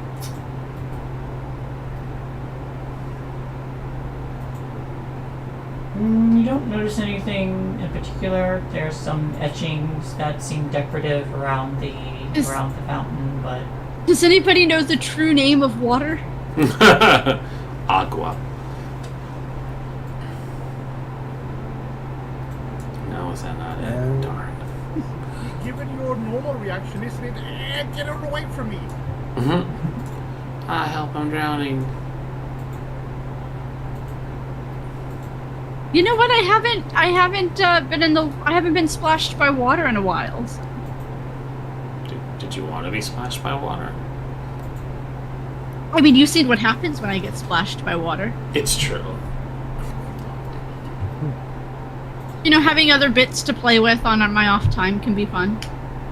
You have a But then again, I for could that. just... You have a dryad for that. Relax. Yeah, but that dryad is somewhere else right now. That's fair. With fans.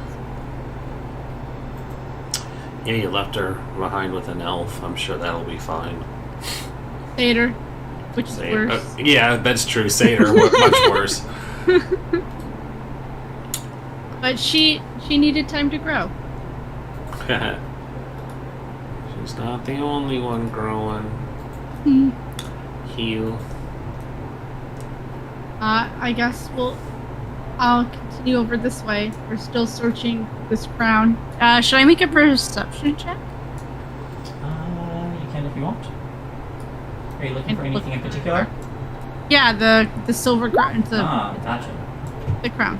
5. I don't see... I'm gonna help because we should be looking for the crown. Yeah. 21. There you go. It's you don't have that close sight. You can only see far out in your... The sight beyond sight. So there is you see something shifting in the water at this lake as you draw a little bit closer. The willow trees that encircle this sheltered pond.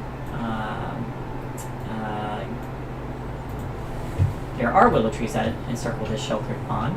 Lily pads dot the mirror-like surface in the water, and hungry dragonflies dart about, feeding on motionless fireflies, or trying to, that form an unmoving cloud above the still water. That is kind of concerning. That looks a little weird. Seeing a dragonfly in mid-flight.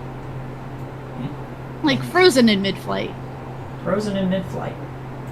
There is also, as you move closer, you'll see a school of fish shifting around below this still water, still moving. And this school of fish forms vaguely. It's a school of shimmering black, tiny blackfish, and they form a vaguely feminine figure as they move forward. And as what would be the hand of the school reaches upwards, as it breaks the water's surface, it's just water and not fish. And this hand extends something towards you, and it is a crown made of silver needles. I don't see it. I rolled a 5. Oh, the firefly. The dragon. Mm-hmm. So here you see it. Hey, look at that. I pointed out to him. I'm sure that crowns lobbed out of lakes by blackened fins is the basis for any form of government. Damn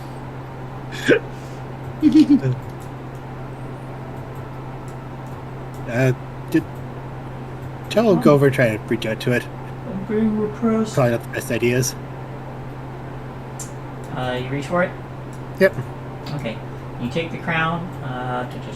Give me a dexterity save at disadvantage because this guy's staring at you. Of course. You lean over and you take the crown and you see that this face smiling back at you, sitting on your shoulder in the reflection. That is an 8. An 8. You take 3 piercing damage and drop the crown. Ooh. But you can try picking it up again. After you Wait, take wait it, for the though- gloves. Yeah, after you take it, the hand retracts, and this school of fish, kind of making this female figure, drifts backwards and towards the darkness of the lake. Wait, don't go just yet. Which Do you way know is it- which one to give this one to? Which way is it going? The figure pauses, but you make the head kind of like shifts back and forth. So, do you know how to find out? So you'd rather not curse them, I guess. The hand points towards the crown. Joe's gonna carefully pick up the crown again, not to prick it themselves. Okay. Give me a dexterity save.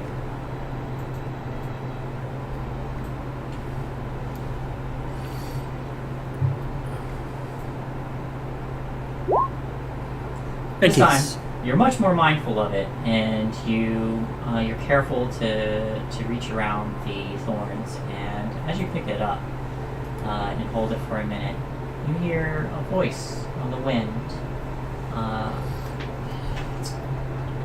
What languages do you speak? Common, Sylvan, and Elvish.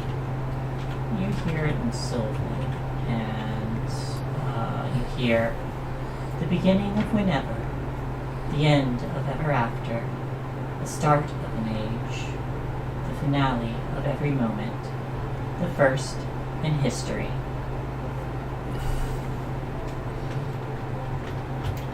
And I'm going to post this. Because I was trying to write that down and I was not getting that. The beginning of whenever, the end of ever after, the start of an age, the finale of every moment, the first in history.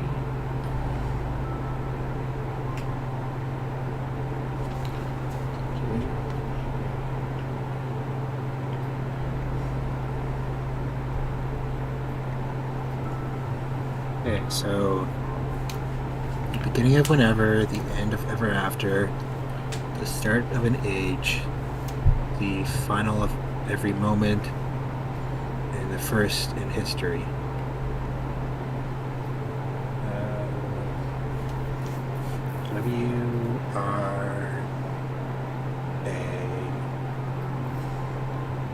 W-R-A. Wom. Way,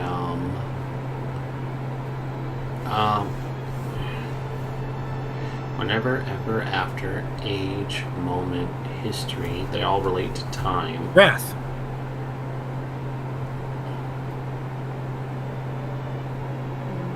Chaos? Because it's wrath, because the beginning of whenever is W, and ever after is R, start of age is A, final every moment is T, and first in history, H. So since the Gorgon there was envy, chances are the other guardian is wrath. Yeah, they said the other guardian was wrath, so That dick! we should give it to Wrath then. You just hear a shout across the garden. Yes, so.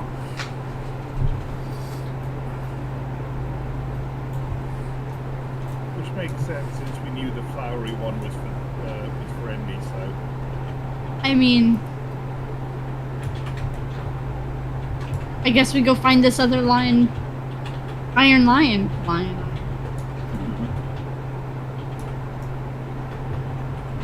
Oh, he said antlers, so it might not be a lion. Oh. No. Here?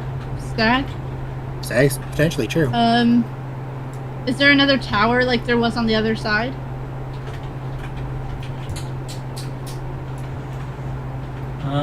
You do notice a tower in this direction. See if there's a way in, I guess. Does it look like there's a way in? Hey, look, there's been bridges this whole time. We haven't really crossed any water, though. Not that it would stop us. Or would it? Would we be frozen in time if we touched the water? Would you like to try? Kind I would. of. It's like kind of. Okay. Reaching down. I want to live dangerously. Yeah, reaching down, touching the water. How do I do this?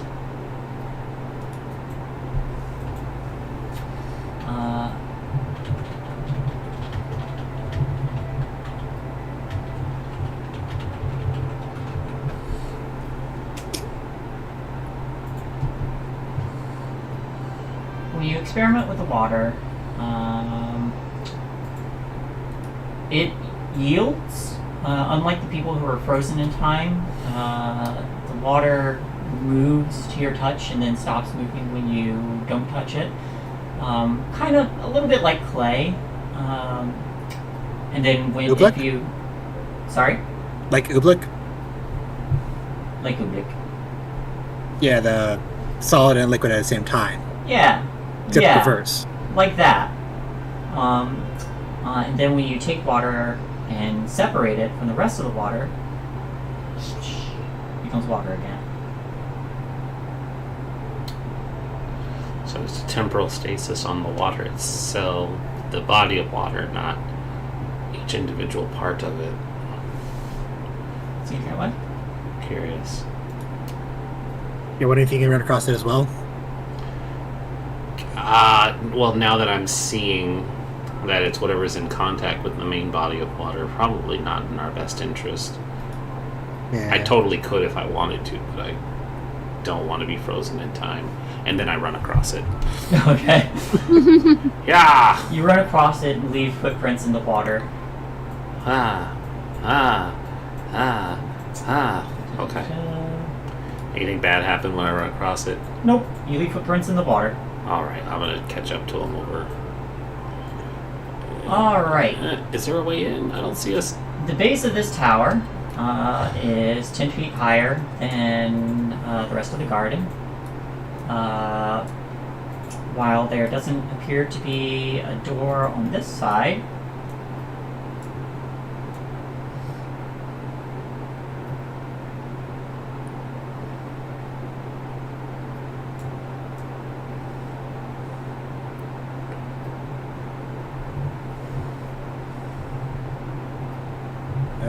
Let's check the other side then. Oh, do we need to get up onto the... That might make more sense. Can you climb surfaces yet?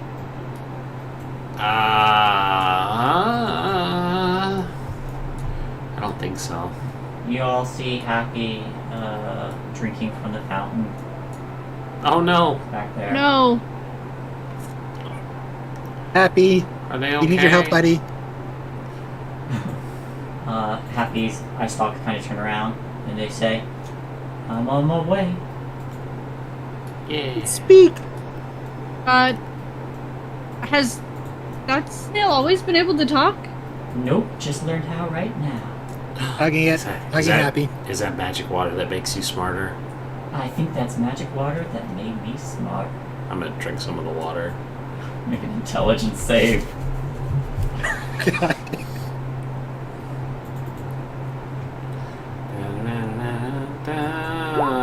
12. 12.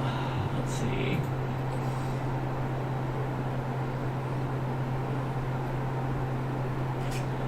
I keep losing it. Here it is. Make me smarter, make me smarter, make me smarter.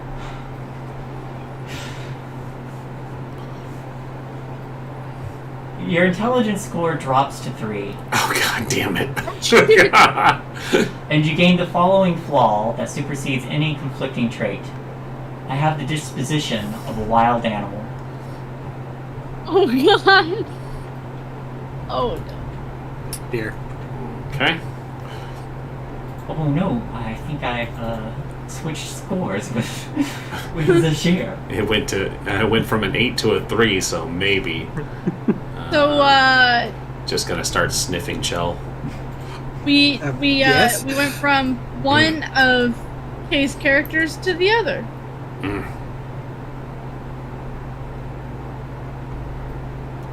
Mm. Do we put a leash on him? It's okay. Well, chill, now that I am... Shiny perks up and goes, yeah, boss, I know what to do. I've been waiting for... I've been expecting this one. Been prepared for this. Been Shiny waiting will for cast that. Animal friendship. Yeah. Yes. I love it. This year, you are friends with Shiny.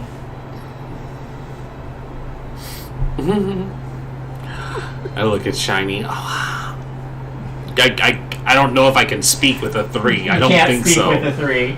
They just look very happy to see Shiny. And then Happy's like, now that I'm smarter, hey, chill, can't you undo magical stuff? Yeah, could try to. Wait, I saw just so much, right? I don't know, she seems real sweet this way, though. Just sniffing Shell's hair. She has a fire breath She's much more... of light. Yeah, she does. So- She's much so- more friendly. Well, she's always been rather friendly, and Joe's just gonna slowly reach out to Sheila, just like to put a hand on the side of their face, like, "Hey, it's okay." Mm-hmm. Nods. And I don't know if she's removed curse or dispel magic. Give me an Arcana.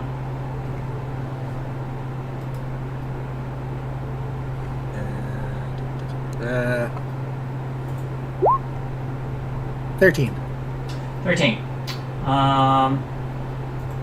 Any effect that removes a curse or similar magic will do it. So, similar, probably either or. Then remove curse. This year you understand languages again. I can speak. I can fight. No, wrong ones. Wow, that was embarrassing. Lets go of the handful of hair and steps back. I didn't say anything weird, did I? You didn't quite say much of anything, honestly. Oh, thank goodness. Secret is safe with me, boss. Good. Oh, you might actually Well, said now that much that right. is squared Juniper, away. Juniper knows what's going on and goes and takes a sip. Mm-hmm. Uh-oh. Actually, wait. I can talk now. Oh. Just works on I mean- everybody but me, apparently. Alright. I'm not gonna let Sir Mitt feel left out now that all the other talking. I'll let Hello there. ride him over. I'm Sir Mitt. Would you like to take a drink too? No.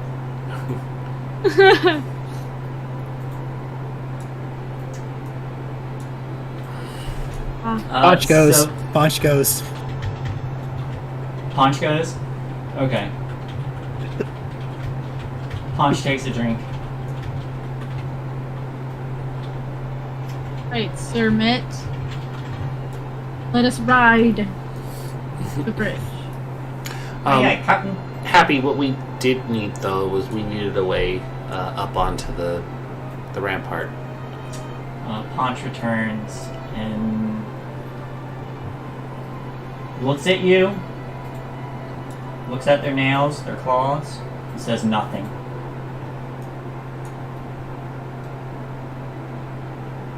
Yeah, that's fair.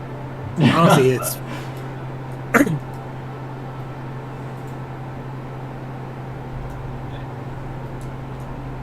I don't know if it did anything.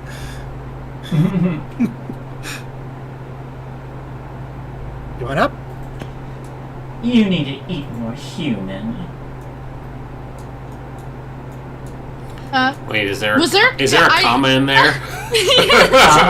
Was there a comma in that statement? Yes. Okay. Yes, That's why punctuation matters. Yeah. I like how mine and Ren's brain went to this. Yep. Yep. Giant pandas eat shoots and leaves. Ugh, you think I'm Cannibalistic hag, I am offended, Shell. How long have I been your familiar? Yes. If we ignore the time you spent in the Feywild, about 10 years. You need to teach your friends some manners befitting me. Wait, did you teach the thing to talk? Well, they drank from the fountain. Oh my god. All your Please, companions my- have voices now. Yes. Great, now it's gonna mock you vocally instead of just from afar. Why don't you ever allow me to assist you? I'm always here in the background. Well, I mean, never even wants to Sir get Mick hurt. gets to swallow some things every once in a while. And even Arson gets to set things on fire. I have to agree with your cat. Wait. Oh yeah. Oh, I guess don't have to assist you in combat. That would be below me. Well, they like to assist us finding a way find a way around the tower. Absolutely not. But alright.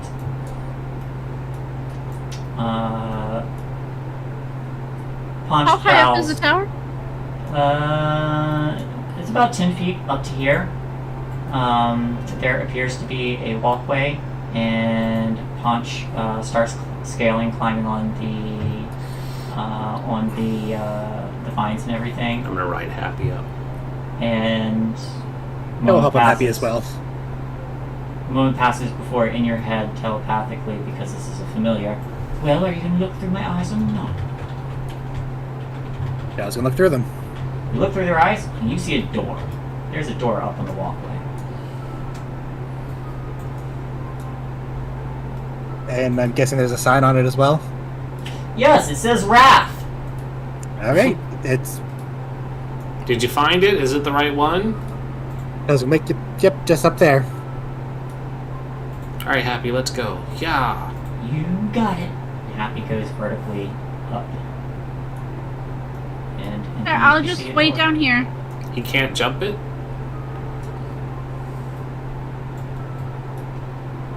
Is Sermon?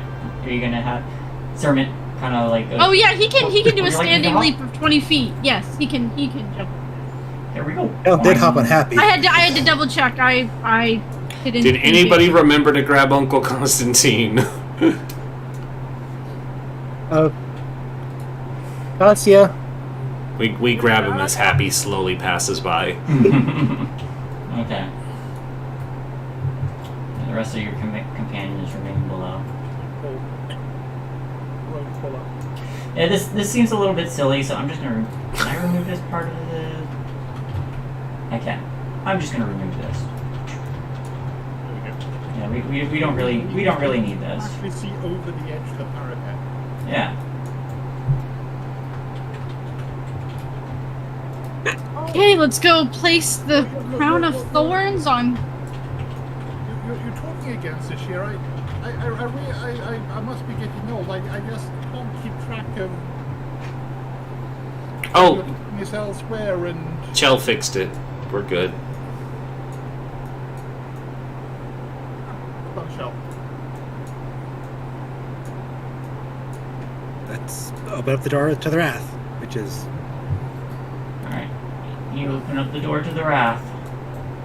And because Wizards of the Coast only favors one of these Gorgons, this one doesn't have any artwork. Wow. Gee, I wonder if this is the one we need to talk to.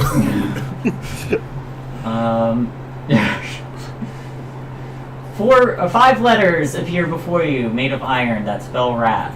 And they say, "We are Wrath." No, you see a heart or an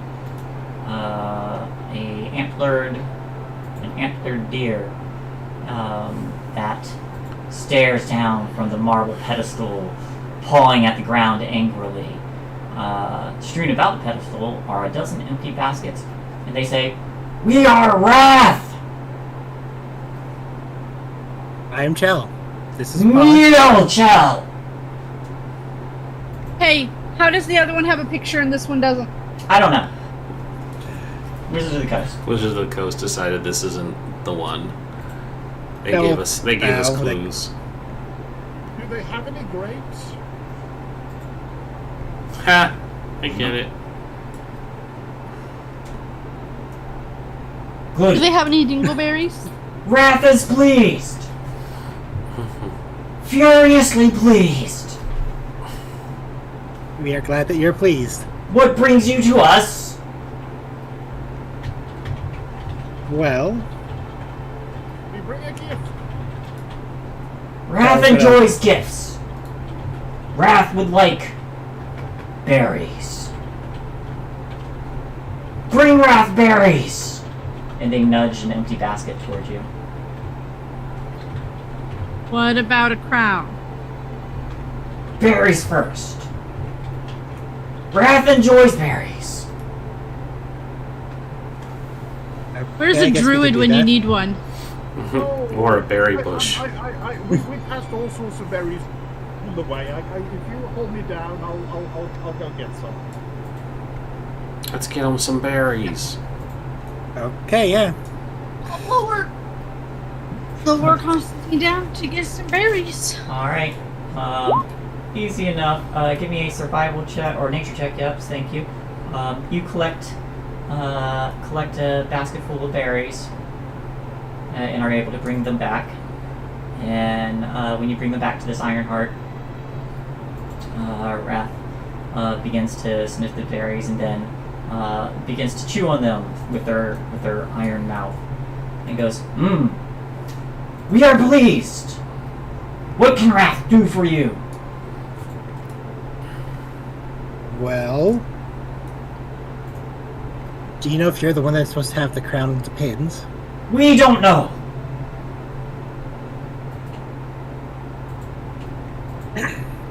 But Wrath will now wear this crown for you. That's what the riddle said. Hopefully it's true. Chell's gonna try to take out the crown once again Okay. and put it on top of him. You do so. And you notice this crown begin to shift and turn from silver to gold as the needles instead begin to blossom into roses. While this crown is on my head, any door marked with my sigil will be unlocked. But any door marked with that jerk face with the mane will be locked. If you Why don't you need- like him? Because Jerk. he has the Jerk mane, face. and I have antlers. Everybody knows antlers are better. Gosh, it's the Lannisters and Baratheons all over again. God damn it. That always ends in incest and countless death.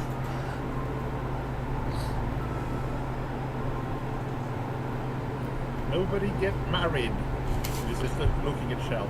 Oh, wow.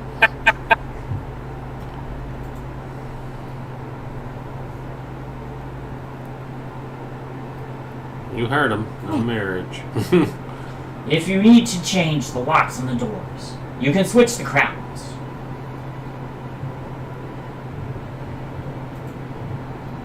That easy? Yes. Good. You would give up the crown just we can change doors? For more berries, yes.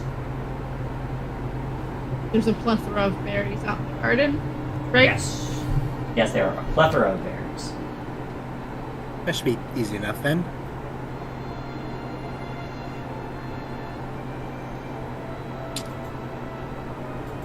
We head inside then?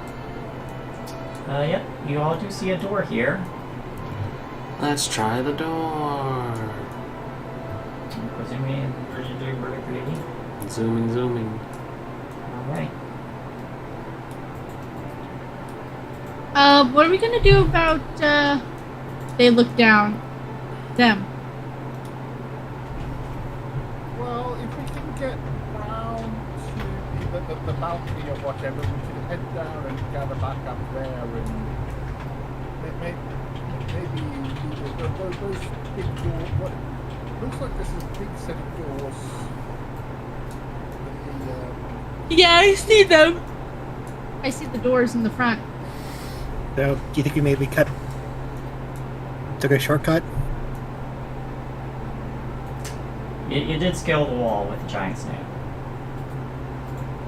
Yeah, and Juniper was scared before we came in here. I don't want to just leave her there. So, down the wall through the front? I think so. yeah. I wouldn't feel right just leaving her. It's fair. Let's not leave her there. Please don't leave me, or I'd have to eat your friends. Yeah, don't I do get the munchies when I'm afraid. Get the munchies. I'll rib it down. Elkhorn and Oliver just casually step away. I do not blame you. Take the slow elevator, as it were. Alright. Yep, we'll take the slow way down. Oh, please, Sashir, at your mind level? Yeah, I could jump, but, you know, where's the fun in that?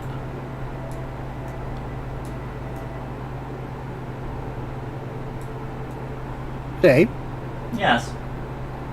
Chell wants to speak to Ponce in their mind and ask them some questions like, so, do you see the imp as well? Yes. Yeah, no one else seems to be able to do that. See it. Well, our senses are bound together.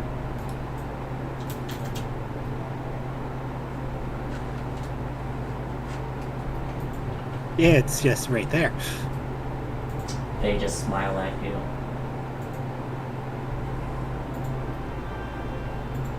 I figured it was just a tag along. Yeah, figured as much as well.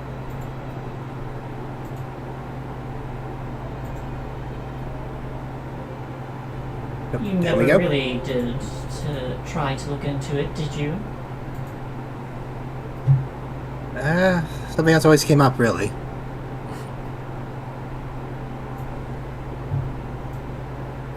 Next time I find a spot to rest, I'll try to identify it. Well, you're the one with the spells. I'm just immortal.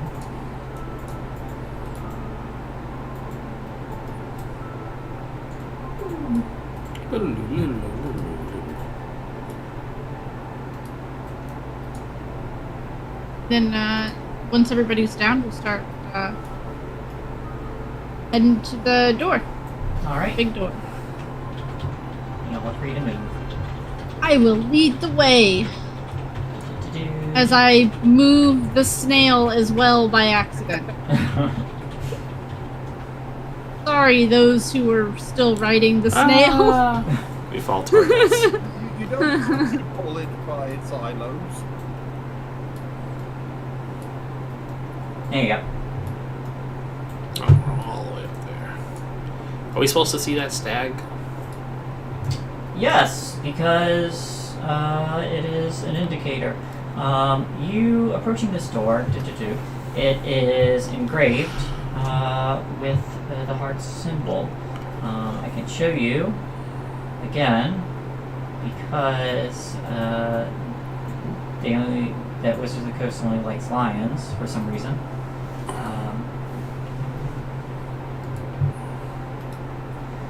Ooh. These doors look kind of like these.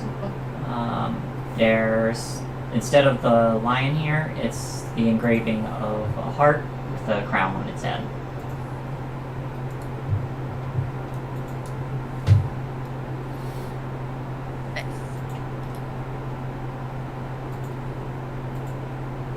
Well, we have the heart currently crowned, so with a bit of luck, we won't need Sashir's axe to get through. It's worth a shot.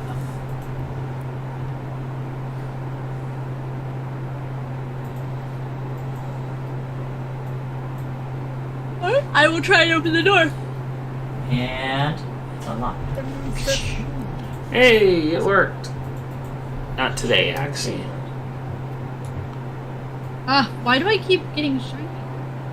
Well, not shiny, but You probably have the ability to control them. I don't want to move me anymore. So inside here, the walls of this hall are illustrated with painted panels depicting a starry sky. The paintings show what a viewer would see while looking out through a set of windows into a clear, moonless night. As you move, the paintings kind of shift to simulate as if you were outside.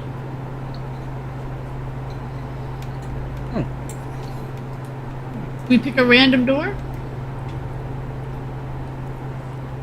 But there's 2 to the left and 2 to the right.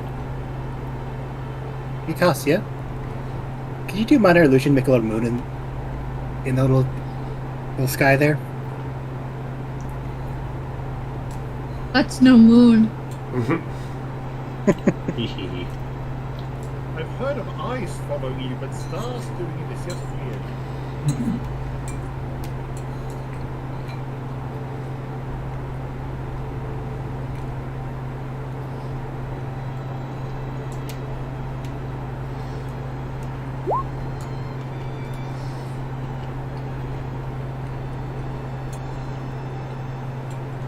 What's on this door? This door?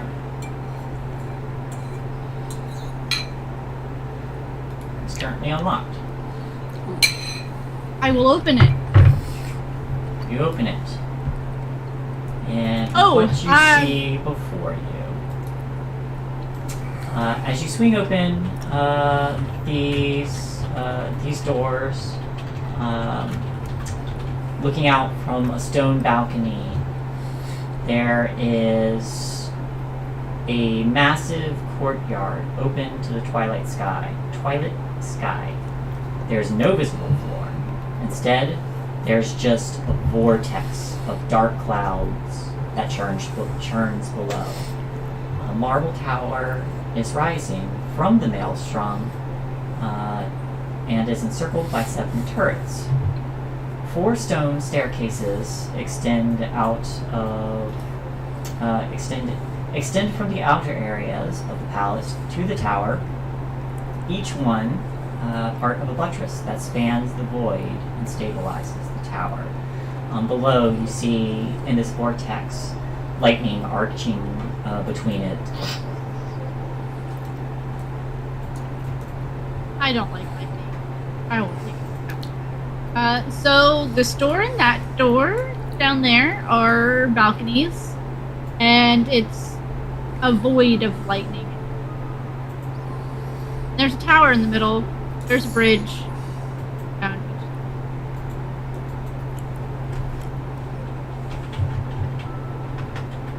Well, the one sort of closer to you is closer to the heart, so I guess that might be more the side that is open to us. Sounds logical to me. Let's take a look. I'll try this door. All right. Oops. You go to this door. It is unlocked.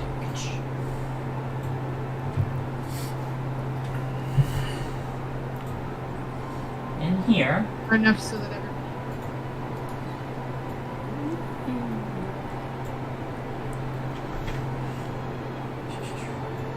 the walls of this circular chamber are decorated with sculpted reliefs depicting humans and demons partaking in grotesque revels. There's a spiral staircase with a golden handrail that is in the middle of the room. So you see mortals and demons basically in an orgy. My kind of party. Yep.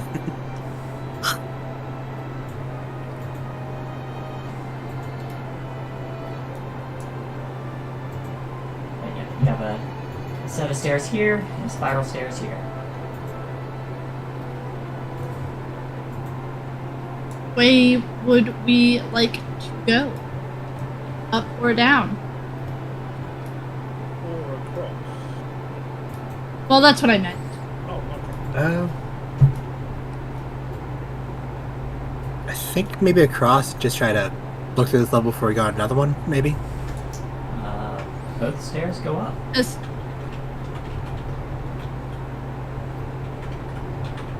Oh yeah. very slowly go across. You start to ascend these stairs, which is open, and below you see the churning. Whoop, too far. You all went through the wall. Give me a sec, because I gotta transfer you to another location. So, hang on just a moment. I'm just gonna pull you all into same kind of place. 'Cause there's a few of you. And 8 maybe.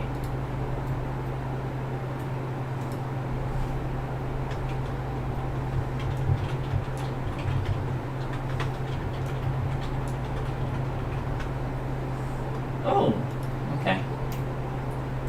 Not everybody can fit up here. So, just shift some of these folks out of the way.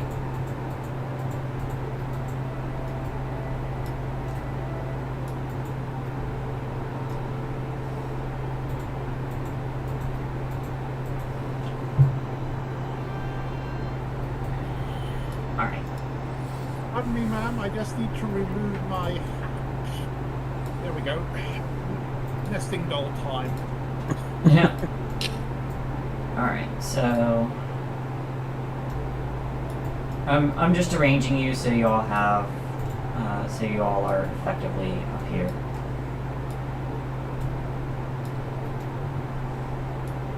There. All right.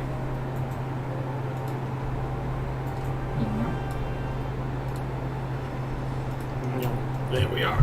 Here we go. The rest are downstairs currently. In here.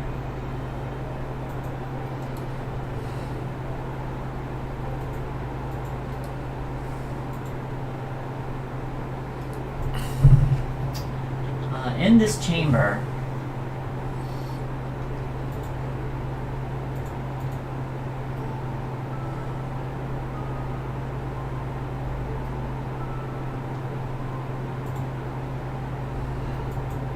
Here we go.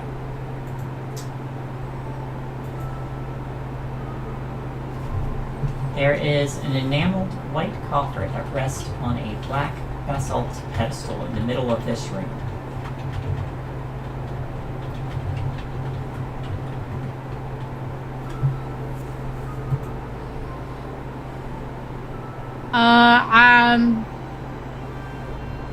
Is it, we see if it's trapped? I don't...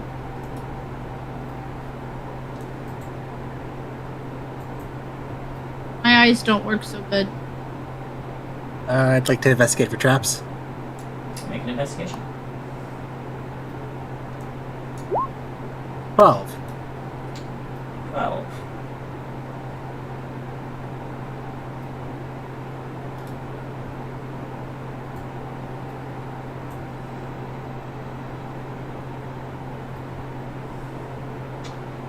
You don't find any traps. I didn't notice any traps or anything.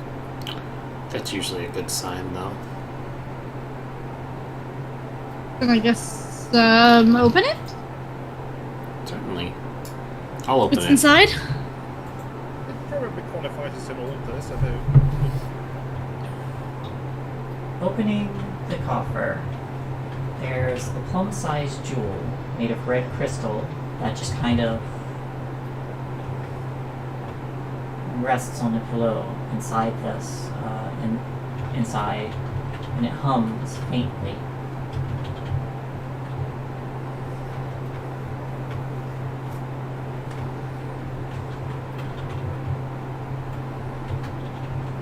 I'm gonna identify that because that could be something incredibly useful or powerful. The humming does concern me. When you reach out to touch it as part of the spell, go ahead and give me a wisdom insight.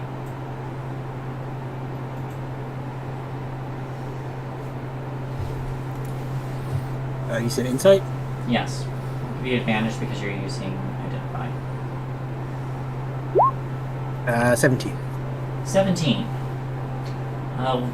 The moment you touch the crystal, you feel an emotion rush into you. Not your own emotion, but Zabilna's. And you immediately discern that this is her crystallized desire to punish her enemies. Oh. Oh. So,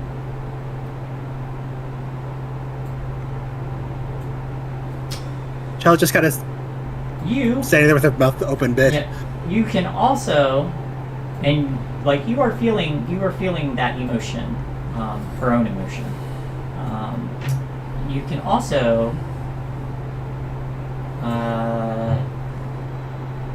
you also figure out that you can use this jewel to.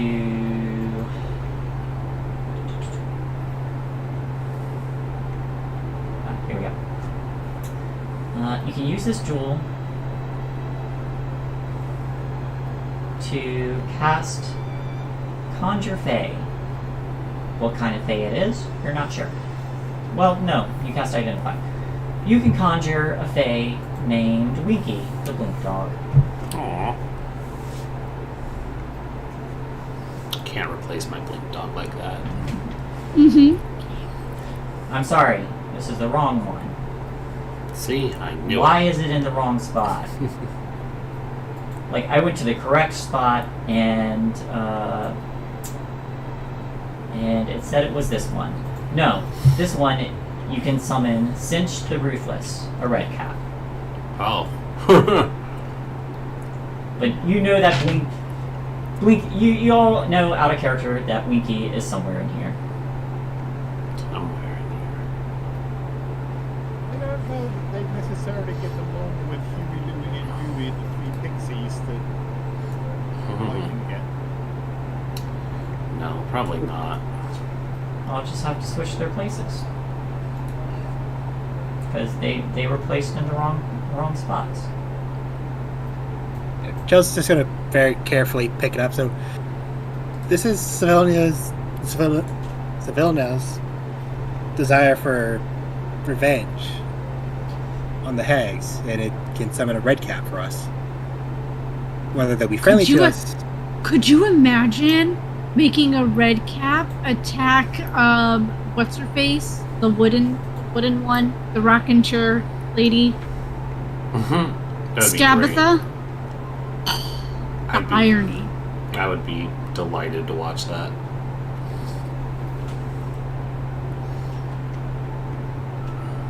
I need to add a note. Right, it was Scabatha whose house I burned down. Yes. So,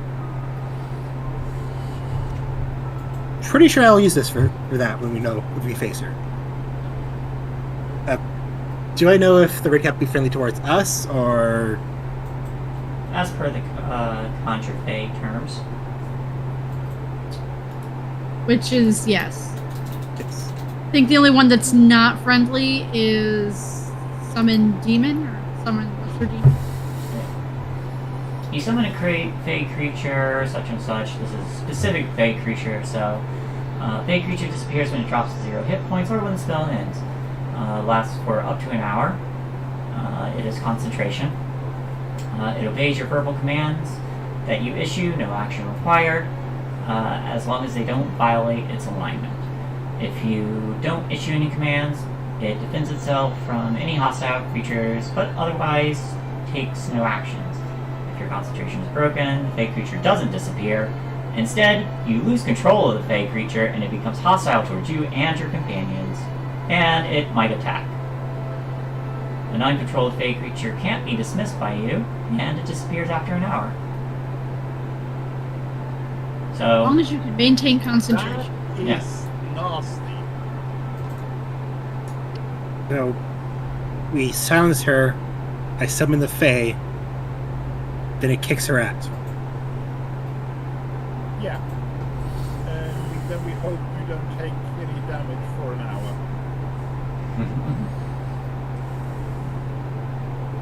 This is just a one-use item, right?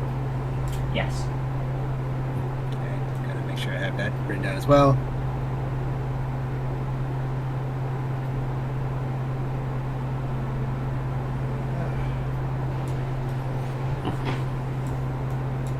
Well, I mean, if that's the only thing, go back down and see what's, I guess, on the other side before we go down? Or up, whatever way that went. You're seeing if there's another tower on the other, to the west, as it were. Similar setup. There Oh, are well, also, when I'm- there are also this when I- this spiral stairs in the middle here. When I went out on the balcony, I saw the stairs on the other side as well. Okay. So yeah. So there might be another one of those gyms there too. Because there's a number of those floating towers.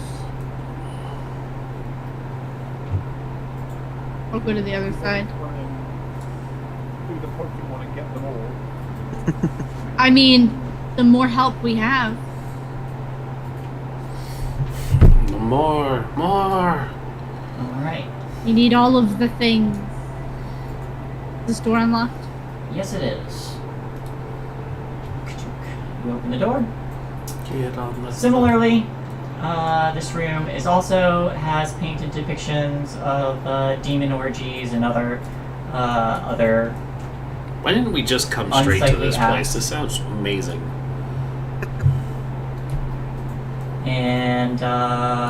and like the other one, there's a spiral staircase here and stairs leading up here. Do the stairs go up and down, or just one way? Which ones? The spiral stairs. Spiral stairs just go up. I'm gonna leave Sermit down here this time. Okay. So we can. Alright. So, let me transfer you over. Oh, hey, there are more balconies. Yeah, there's a lot of balconies. So, I'm just gonna swing y'all over in that direction. Yoink. This room. Okay, that's unexpected. There's another staircase. Yeah. And I'm just gonna gather everybody else. Collect them. Much higher, I'll get a nosebleed. Alright, so, here. This chamber is empty. There's a short staircase that leads a little bit higher up.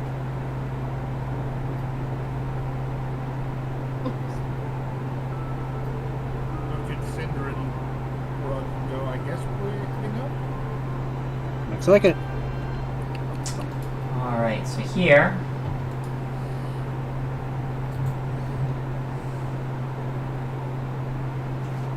There is another enameled black coffer that rests on a pedestal of living vines in the middle of this room.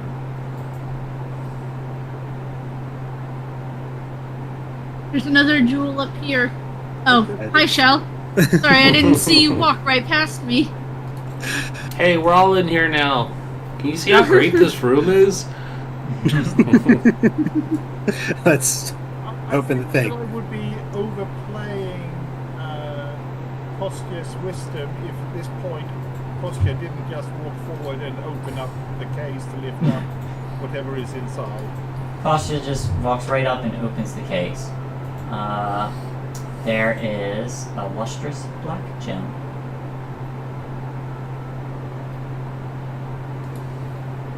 And Watch it. he'll grab it and look over it. Mhm. Shell or such like that. And when you touch it, give me a insight check. Gotcha. Is stealth check coming right? Yeah, no problem. 9. You don't feel anything from the crystal. And he'll just put it down and shrug over the rest and go, "Nah, that one's a dud." All right. Chell's gonna cast guidance on themselves and pick it up. Alright, give me an insight check.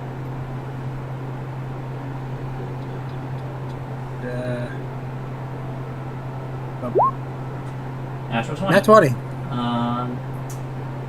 You immediately feel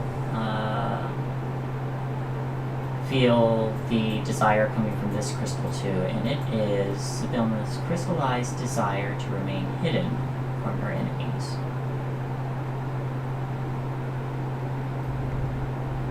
Chell's just gotta kind of hug it to their chest, like, oh.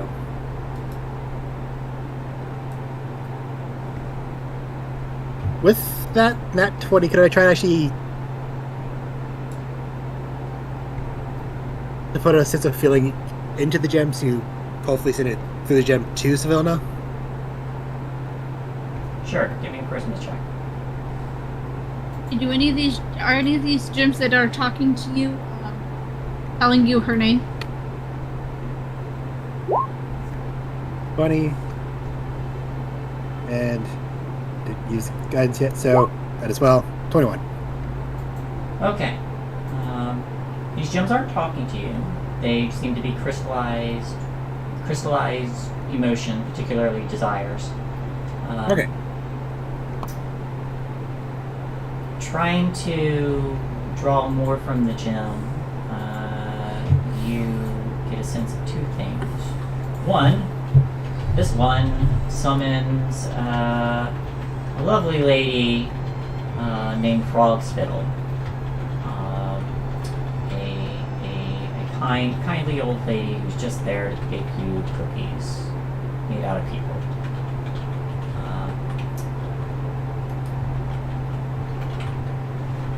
But as you're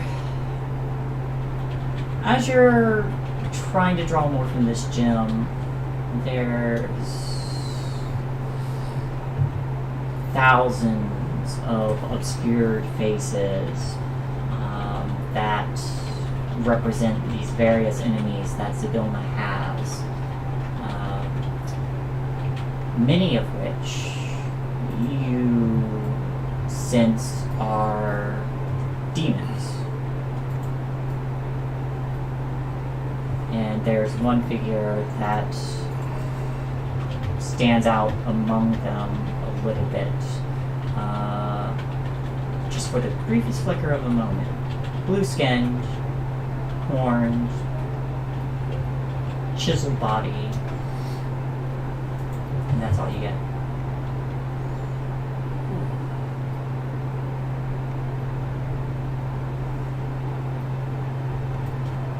Oh.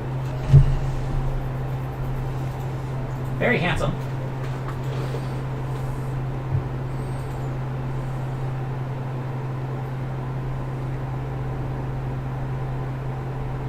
So, I think this represents her want to hide from her enemy's end. Just a lot of them. Thousands across the multiverse. Like, I know she's timeless, but still, that's that's still quite a lot.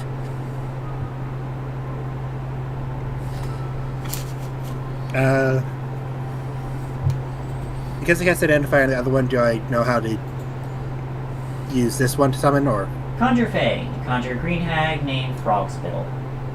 Okay.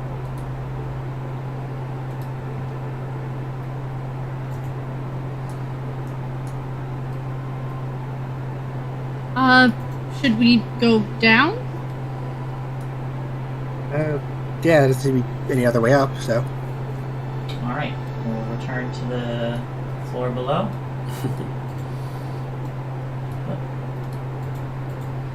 And The maze. yes. The maze.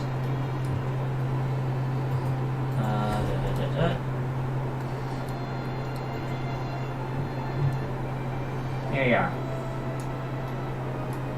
Slide the rest of you over. Oh, seeing as you're right next to this set of staircase, might as well take it. Yeah. Up I'll we hop go. back up on the mitt. Alright. Up the spiral staircase.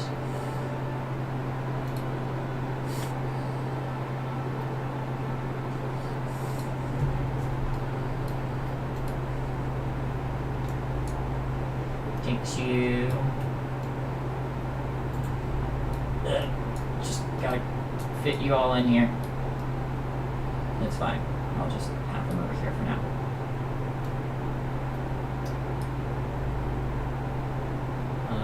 This room.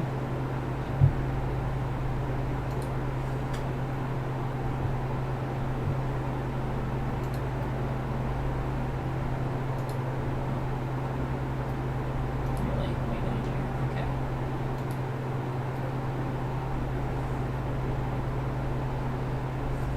There are double doors.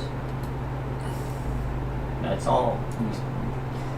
Demon orgies and other weird acts painted here, and a pair of double doors. I assume you're going to open them. So Yeah. outside. It's a balcony. Outside. There's a balcony that overlooks the garden.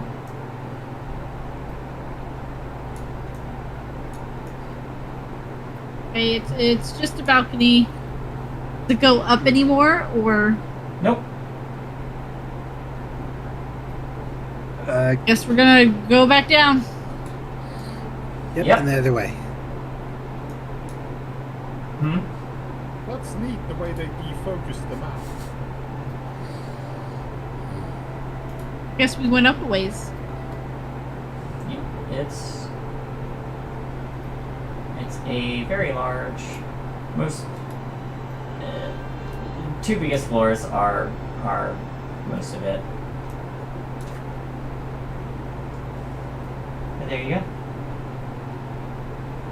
It is, however, reaching 11:30, so I think this is a decent place to call it. You can surmise that that other spot also leads to a balcony, but you've explored this area. Woo. We did it, y'all. Thank you, everybody, for watching. This has been Wild Beyond the Witchlight. Many of us are super duper tired, so I think it's about time for bed. Thank you, Shay, for running. It's been a wonderful game. Yeah. Lots of fun. Yeah. We're in the dungeon crawl part of it at this point. Ooh. Alrighty, everybody, have a great